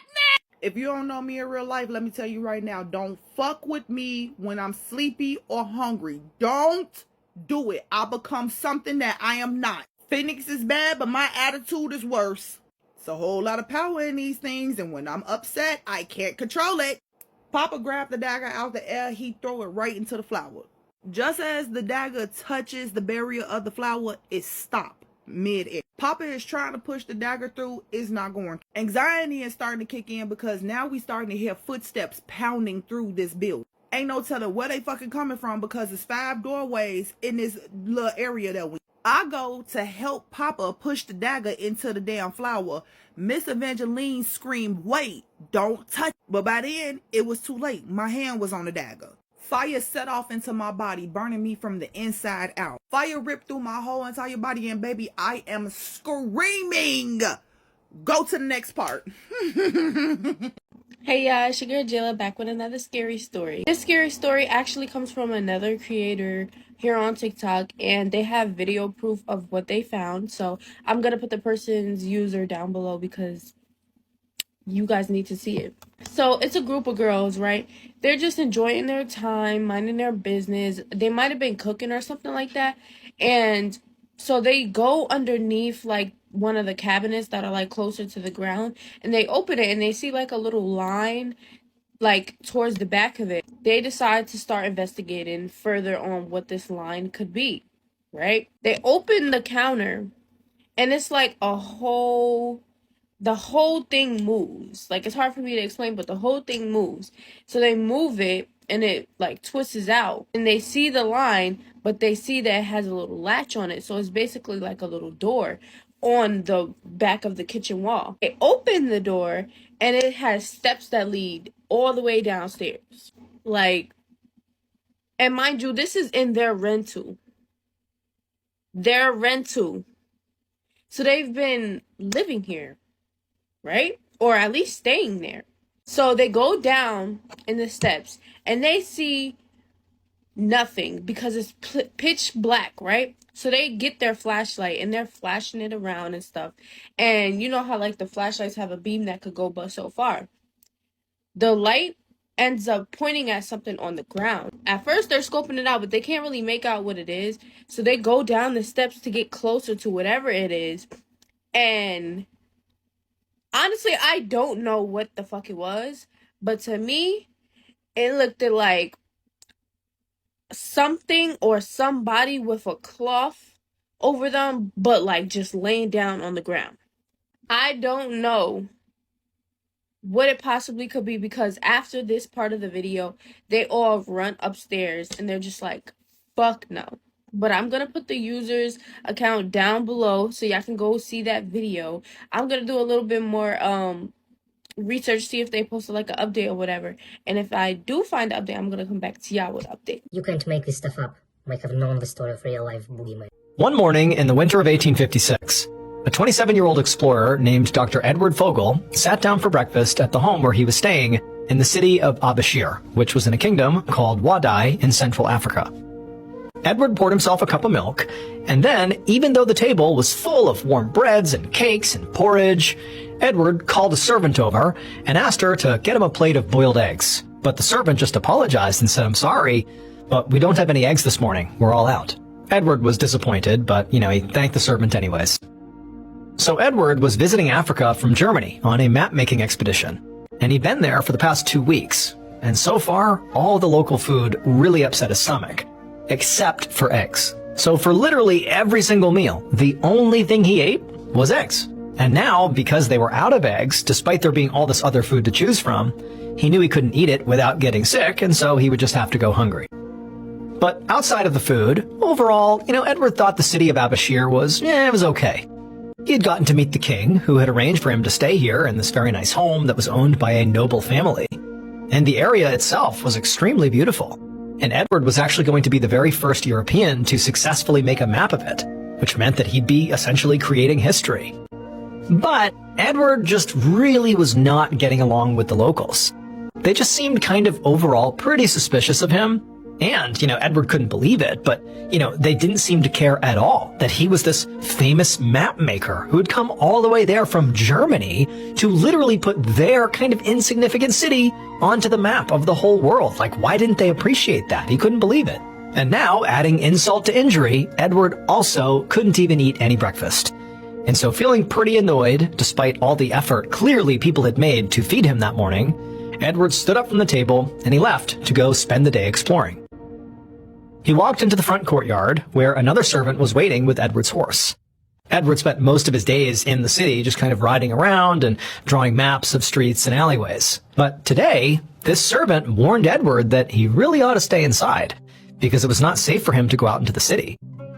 So at this point in time, the kingdom that Abashir was a part of was at war with several nations. And so as a result, everybody in the city was very worried about spies, which meant they were very suspicious of foreigners, like Edward. Now, for the most part, locals had sort of put up with his presence so far, but to them, it just sort of seemed like he was always watching them without ever talking to anyone, and so they had started to gossip. But Edward, after being given this warning by the servant, did not take it seriously. Instead, he kind of scoffed and said, it's no big deal. Like, I'm not going to be out there for very long anyways. Nothing's going to happen. He said he had another plan for today. His big plan was he would leave the city of Abashir and he would go to this nearby mountain, and he wanted to climb up it and get a bird's eye view of the city from the mountaintop to help him finish up his map. But when Edward said that, the servant looked truly horrified and told Edward that he simply could not do that, because the mountain Edward was clearly talking about was sacred, and nobody was allowed to climb it. Like, that was really important to the people who lived here. But to Edward, this warning really did not land. Instead, he just looked at it as more evidence that the locals just didn't appreciate what he was doing for them. Like, he was on a very important mission that was far more important than anything sacred to them. And so Edward, he thanked the servant for his warning, but also said, look, I'm going to do what I'm going to do because this is really important, and so I'm going to go hike that mountain. And I'll see you tonight when I drop off the horse. And then Edward climbed onto the horse, and he rode off. But Edward didn't come back. He didn't come back that night, or the day after, or the day after. And pretty soon it was clear that Edward was missing. Word of Edward's disappearance ultimately made it back to Germany pretty quickly, specifically to the Geography Society that had sent him to Africa on this map-making mission in the first place. So the Geography Society and the German public sent several search parties to Africa to go look for Edward. But despite multiple serious attempts over several years, nobody ever found him or figured out what happened to him. And because of this, Edward sort of became famous in Germany. People began to see him as like this brave explorer who thirsted for knowledge and went daringly into the unknown. They imagined dramatic and tragic things that might have happened to him, like maybe he had been assassinated or taken prisoner, or maybe he discovered something holy or ancient that he wasn't supposed to see. And so in time, the story of Edward got bigger and bigger, and he became like a symbol of, German pride. I mean, this was our explorer. He had done something amazing, clearly. Also, adding intrigue to this already very bizarre mystery was the fact that all the people who actually went to Africa to look for Edward, the search parties over the years, literally everybody who went died. Now, all those searchers, like, they know how they died. It was local violence or disease or just plain bad luck. But it sort of added intrigue to this mystery. Like, everybody who went looking for Edward didn't come back. Like, that became part of the lore. And so this mystery just continued to grow and get passed around, and things were embellished and things were fictionalized until finally, almost 20 years after Edward disappeared, another explorer named Gustav Nachtigall decided he was going to be the one who finally figured out once and for all what actually happened to this guy. And so in the early winter of 1874, Gustav is now in the courtyard outside of his apartment in Abashir, because he had actually gone to Africa to begin his search for, the answer here. What happened to Edward? And he's standing in this courtyard along with his translator, whose name was Ahmed. And the two of them were sitting across from an elderly man who was friends with the current king of Abashir. And this elderly man had at one point lived in one of the apartments across the courtyard. And so Gustav asked this old man if he had ever met with a European man about 17 years earlier. And Ahmed translated the question to him. And the old man said yes, he had. That one European man had come to meet with the king around that time, and he had always been writing in this notebook. But he had never seemed to want to speak to anybody and had for the most part kept to himself. But the old man said, beyond his impression of this guy, he really didn't know anything about him. He had no idea, what he was doing or what happened to him. So at this point, both Gustav and Ahmed had been in Abashir for 2 months now. And in that time, they had been trying to ask around and see if anybody remembered Edward. And so far, they had run into a few people who seemed to remember him, like this older man, because it was pretty rare to see a European person in the city. But unfortunately, nobody had any information on how or when Edward disappeared. Or, in the rare case that they did seem to know more, they refused to talk about it. And so for Gustav, on the one hand, this was incredibly frustrating because all he wanted was just the truth here. But on the other hand, as he ran into more and more people that did seem apprehensive to talk about Edward at all, that sort of seemed to suggest that maybe something really bad did happen to Edward when he was in Abashir. And if that was the case, if some horrible fate befell him, Gustav knew there was one person in this city who almost certainly would know the truth. But Gustav basically couldn't ask this one person any questions about Edward without being incredibly offensive. Because this one person was the current king of Abashir, King Ali. And it would have been his father who had met Edward and arranged for him to stay with that noble family when he was doing his map-making thing. And so for Edward to have been killed or captured or if something horrible happened to him while he was in Abashir, well, King Ali's father would have had to have given the okay, or would have at least known about it and maybe been okay with it. Like he would have known something making him complicit in some way with whatever happened to Edward. And so to ask King Ali, what do you think happened to Edward? You could be potentially suggesting that his dad did something terrible. But more than that, what Ahmed had told Gustav was that you don't just risk offending the king by asking those questions. You might actually be executed for offending the king. And so what Gustav decided he needed to do here, because he was so dead set on trying to figure out this mystery, is he still needed to find a way to talk to King Ali about Edward, but without losing his life. He had to come up with a clever way to get this information out of the king.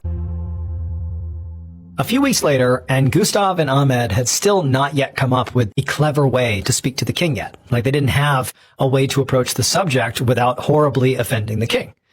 And so the two of them were in Gustav's apartment eating lunch when suddenly there was a knock at the door. And so Gustav got up, he went to the door, and when he opened it up, it was this courier who told Gustav that he was part of a caravan that had just arrived here from North Africa, and he had some mail for Gustav from back home, so letters from Germany. And he just handed the bundle of mail to Gustav. And Gustav, who did not get mail very often, was very excited, and he said, "Oh, thank you." He took the mail, thanked the guy, shut the door, and he went back into the common room, and he just began going through the mail and just looking to see who had sent him something. And as he was doing it, he suddenly had this great idea. It had nothing to do with what was written in the letters. It was just the concept of receiving mail suddenly gave him this great way to talk to the king. The very next day, Gustav and Ahmed walked into the royal palace in Abashir. And when they walked in, they eventually made their way into this bright and airy courtroom. And in this courtroom, on the other end against the wall, was King Ali sitting on a throne. And so Gustav and Ahmed immediately go over to the king and they greet him and they exchange some pleasantries. And as they're doing that, Gustav, he knew that that caravan that had come through the day before from North Africa with, Gustav's mail had also made a stop at the palace and presented the king with all these gifts like a silver tea set and gold watches and all this luxurious fabric. And so Gustav was really hoping that those gifts had put the king in a really good mood, because that was a big part of his plan here. At some point, after, the pleasantries had stopped, Gustav actually referenced the caravan and told the king that, in fact, they had also swung by his place and dropped off this big bundle of letters from back home. And he said he was really happy about it. And the king kind of seconded that and said, oh yeah, they gave me all these great gifts. Like, yeah, it's so wonderful. And so they're kind of talking back and forth about how great this mail delivery was, when Gustav tells this incredible lie to the king. He tells the king, he goes, all those letters, it was really great to hear from home, from my friends, from my family. But there was this one really weird letter in there that I didn't even know who it was from. Now, this letter didn't exist. This was a total fabrication. But he told the king that this weird letter, it was from this elderly man who had written to Gustav to tell him that his son had gone to Abashir many years ago and not come home again. And so now the elderly man, he knew his son was probably not alive at this point.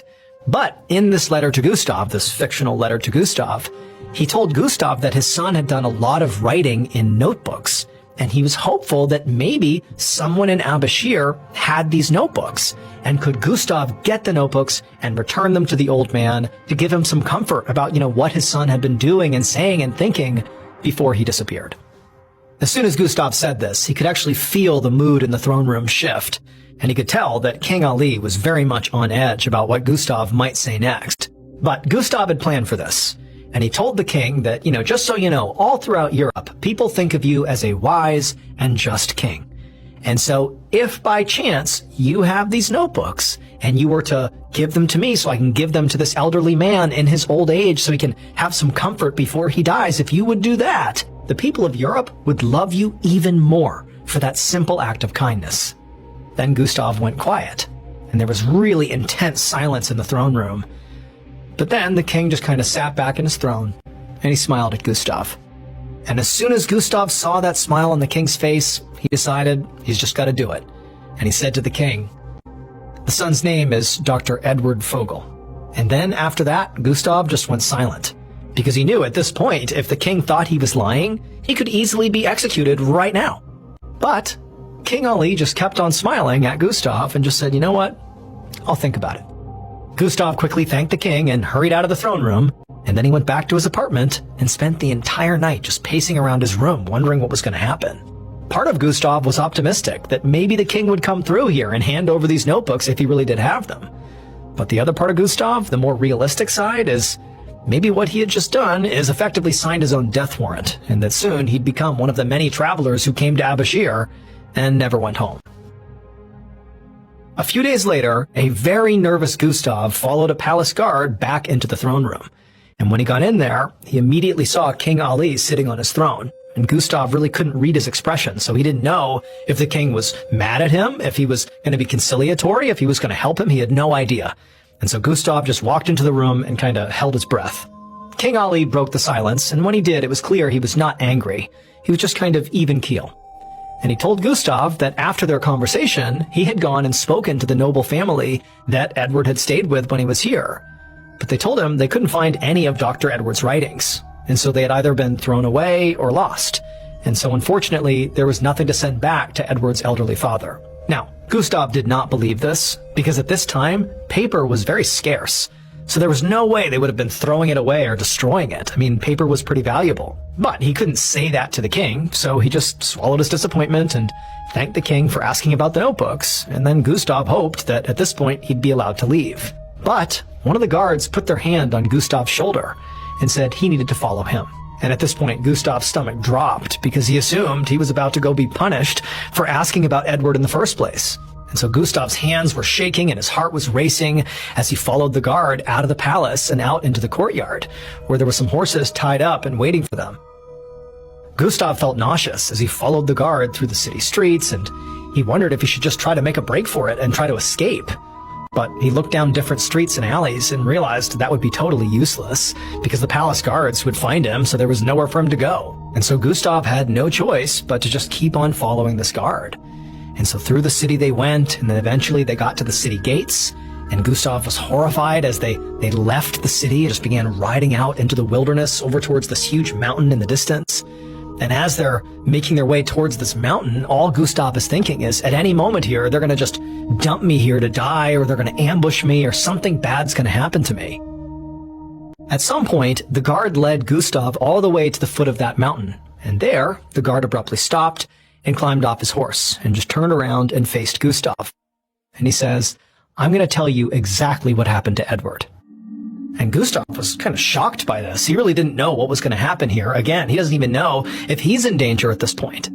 But now he's just holding his breath, waiting for potentially this mystery to finally be solved. And so the guard, he looked at Gustav and he said, "Edward committed an unforgivable crime, and he was punished for that crime."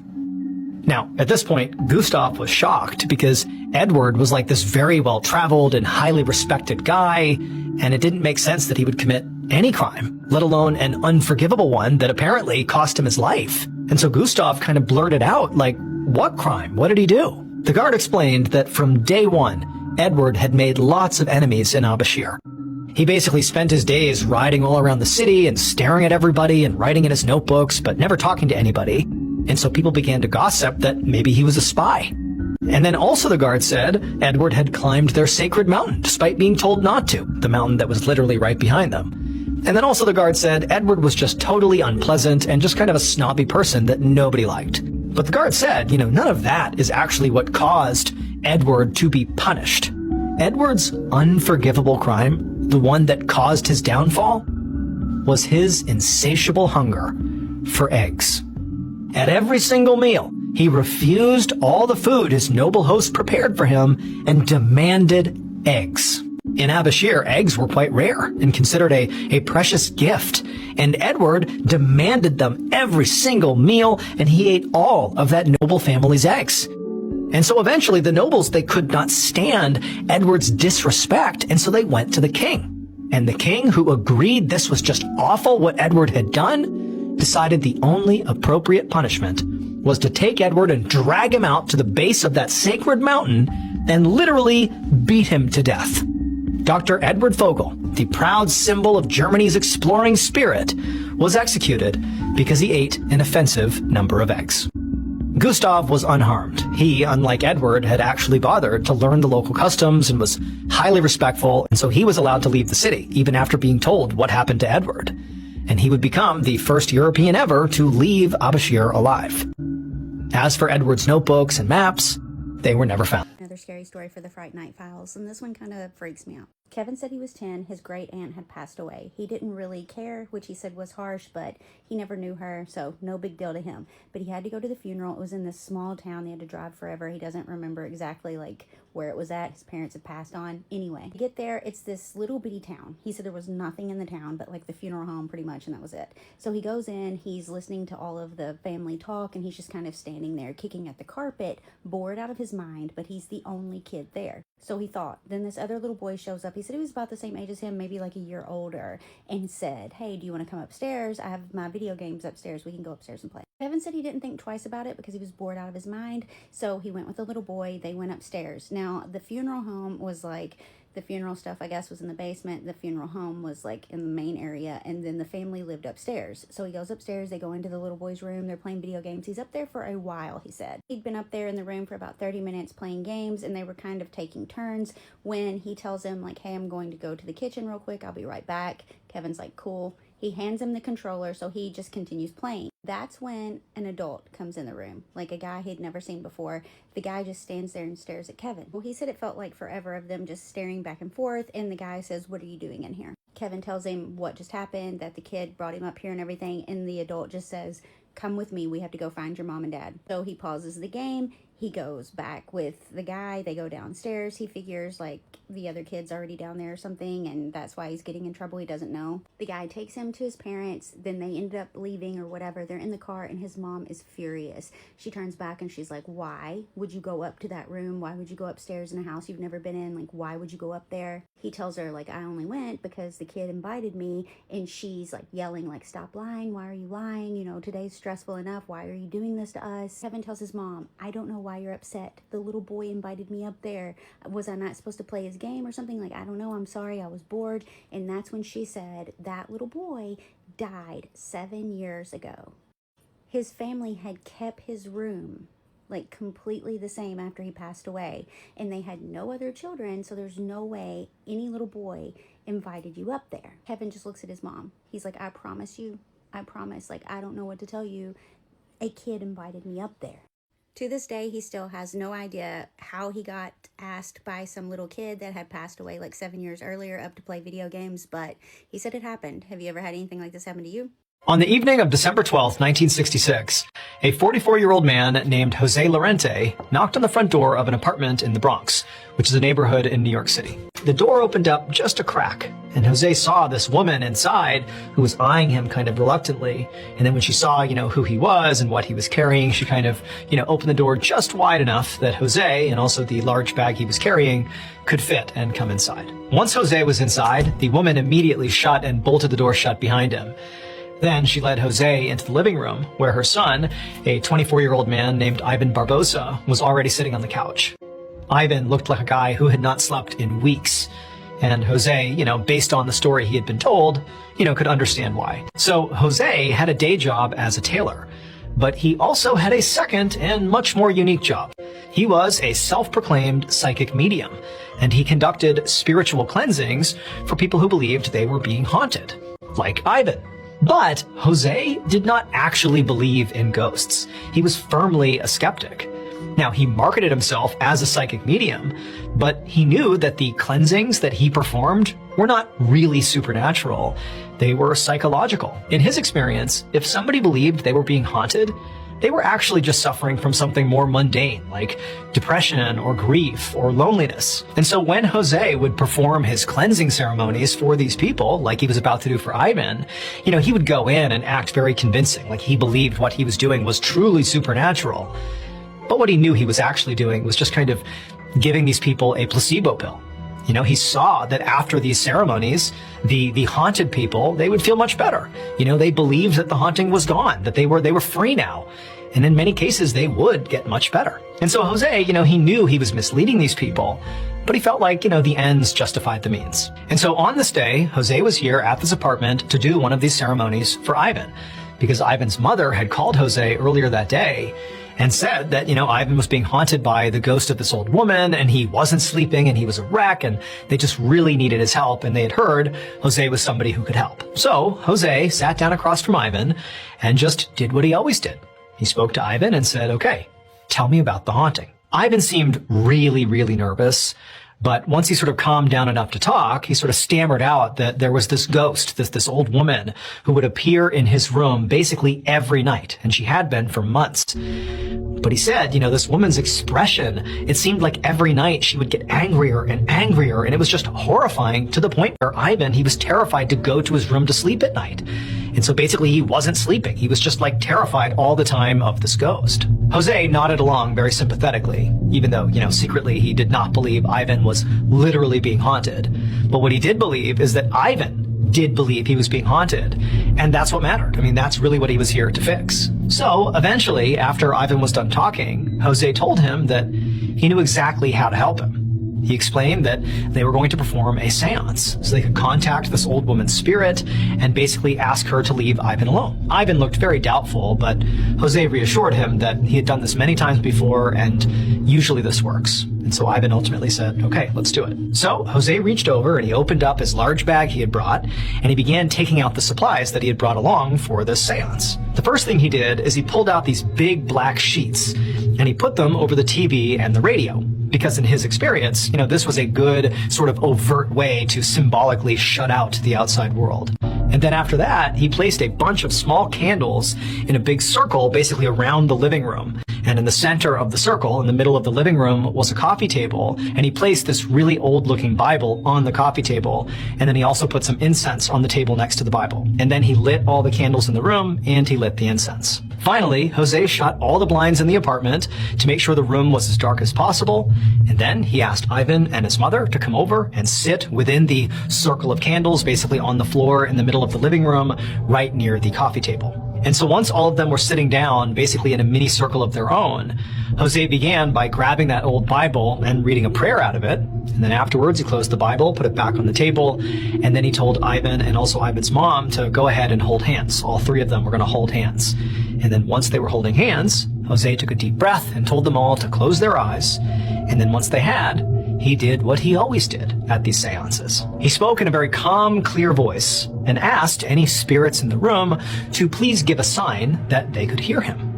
Now, typically Jose would, wait to hear some natural sound in the building, like the sound of the building settling, or maybe a gust of wind to rattle the windows, or any sound, basically, that he could then attribute to a spirit in the room. And then if for some reason some natural sound didn't occur once, the people's eyes were closed, Jose would sometimes tap his foot while everybody else wasn't looking. And he would say, oh, that's the spirit, that's the ghost making contact with us. And so for a minute or so, Jose was totally quiet, holding their hands, their eyes are closed, and he's just listening for any sounds that he could use.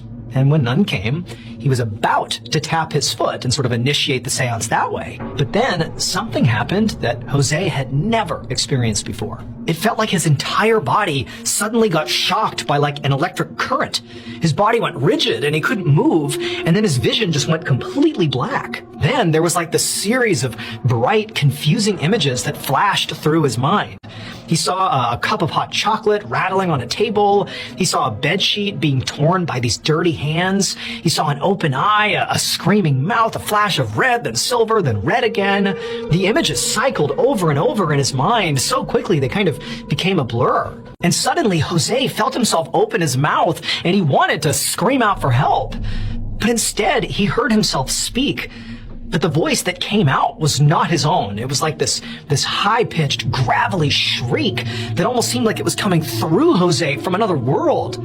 There was a rhythm to it, maybe words, but everything was happening so fast, and the images were still cycling through his mind, he couldn't make sense of anything. But then just as quickly as all of this had begun, the voice that was coming through him stopped, Jose's mind went completely blank, and his body went limp, and he sort of slowly came to, and he found himself lying on the floor, feeling completely disoriented. For a second, he didn't even know where he was, but, then he kind of came to, and he realized he was in the living room of this apartment. He saw all the candles in the circle.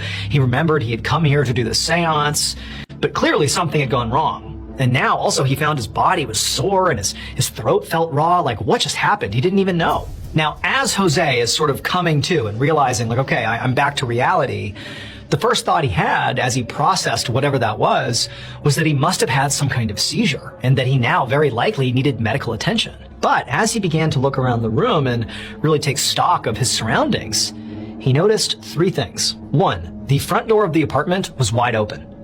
2, Ivan's mother was staring at him with this completely horrified expression, like Jose was possessed. And 3, Ivan was gone. Jose asked Ivan's mom, like, what happened? Where's Ivan? What's going on? And what she told him completely contradicted everything Jose thought he believed about ghosts and about seances. According to Ivan's mom, during the seance, Jose had at some point entered some kind of a trance. At first, his body had gone sort of rigid, then his eyes rolled back in his head, and then he kind of sat upright and looked right at Ivan. And as he did, he began speaking in this shrill, gravelly voice that almost sounded like an old woman. She told Jose it really sounded like it was the ghost that apparently had been haunting her son, like she had taken over Jose's body. And then, this ghost, apparently speaking through Jose, had said something to Ivan that was so horrifying, Ivan had literally jumped up and sprinted out the door. Now, Jose, he's hearing this and he can't believe what she's saying, but he's also thinking, like, this woman has already convinced herself her son is being haunted by a ghost. She's just confirming whatever's happened here must have to do with the ghost, like none of what she's just said could have happened. Like, that is absolutely not possible. I clearly just had some sort of medical emergency. Like, I did not get possessed by a ghost. even though somewhere in the back of Jose's mind, he doesn't know what's happened to him. He can't make sense of what's happened, but he's telling himself there is a logical explanation for this. It can't be ghosts. But at the same time, Jose also felt kind of bad because clearly, this medical event that he believes he's gone through had frightened Ivan so badly, who was already very mentally fragile, that he's fled off somewhere. And, now who knows what he's doing. But, at this point, Jose just felt like this whole thing had gone completely off the rails. He didn't want to be here anymore. He wanted to stop pretending to be a psychic medium. And so he just stood up, he gathered his things, he apologized to Ivan's mother, who was telling him, please stay, we got to figure out what's going on here. But he said, I can't. I have to go. I'm sure Ivan will turn up soon. I'm sorry, best of luck to you. And then Jose walked out the door and went home. Now, after Jose got home, he wasn't thinking that Ivan was in any real peril. He just felt like, Ivan got spooked and he will come back eventually. There's no real risk here. They're dealing with some sort of mental breakdown. They're not really being haunted. He'll be back. Everything's fine. But Ivan didn't come back home. And after enough time passed, his mother called the police and they began looking for him. And eventually they would find Ivan. He was in a hotel room one town over, and he was dead from an obviously self-inflicted gunshot wound. Now, at first, the police just decided, okay, this is a classic case of a guy who has taken his own life, and that was really all there was to it. But Ivan's mother, when she heard that, she was adamant that they were wrong. There was more to this story. And she began telling the police over and over again that you have to talk to Jose. Because right before my son bolted and took his own life, we had this seance with Jose, a psychic medium, and Jose, he said something to my son that has to be part of the reason he ultimately died. Now, before I tell you what we believe happened to Ivan, we need to step back and sort of understand who he believed was haunting him. Because he didn't just believe some random woman, some old woman was haunting him. He believed the person haunting him was this woman named Elsie Litt, who had actually lived in his neighborhood, but had been murdered 9 months before that seance where he fled and then ultimately died in the hotel room. And her murder was unsolved. And so for Ivan, it was incredibly threatening to be seeing this woman who has been murdered, and we don't know who's killed her, coming into his room at night, looking angrier and angrier. Ivan felt threatened by her. He felt genuinely terrified that this woman is out for vengeance and he's sort of in her crosshairs. In essence, Ivan felt like he was sort of being blamed for this woman's murder, and she was here to sort of exact her revenge effectively on him. And so it was driving him crazy. He's terrified all the time. And so here comes Jose to have this seance. And what happens in the middle of the seance when Jose basically goes into this weird, seizure/possession is after he went into the state and he's kind of rigid for a second, his eyes are back in his head, he suddenly sits up and he looks right at Ivan and he says in that shrill, womanly voice, "You killed me and you're going to die the same way." And then he snapped out of the trance, doesn't remember any of it. But Ivan, he took this as confirmation that she was after him. This ghost was targeting him and he was so scared, he literally just ran away. But ultimately, the ghost, persisted in his life. He lost his mind and ultimately took his life in the hotel room. And so Ivan's mother is adamantly telling the police, you gotta talk to Jose because he told my son, you killed me and you're gonna die the same way. And it sent him off running and now he's dead.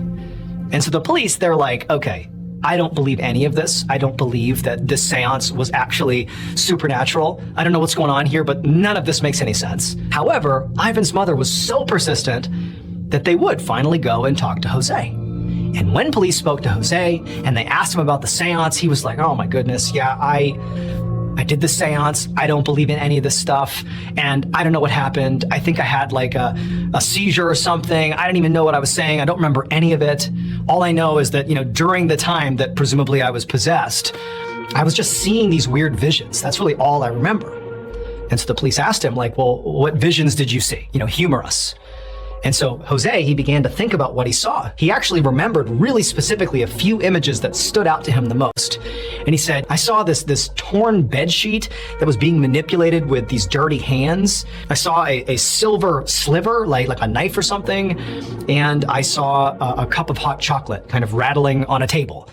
But to be honest, I just think I was having a medical emergency. I don't really know what it was. And I came to, and Ivan's mom's convinced I was possessed by this woman. I have no idea what's going on. I gotta be honest, I don't have any memory of speaking to Ivan. I have no idea what happened here. Now, Jose really didn't think anything he was saying was particularly important. He thought what he was saying was kind of nonsensical, and the police would certainly not follow up on any of this. But the police, after he said, what he saw in his mind's eye, they said, tell us again what you saw, in this blackout you had. And so again, Jose went over it, talking about the bed sheet, the silver knife or whatever he saw, and the hot chocolate.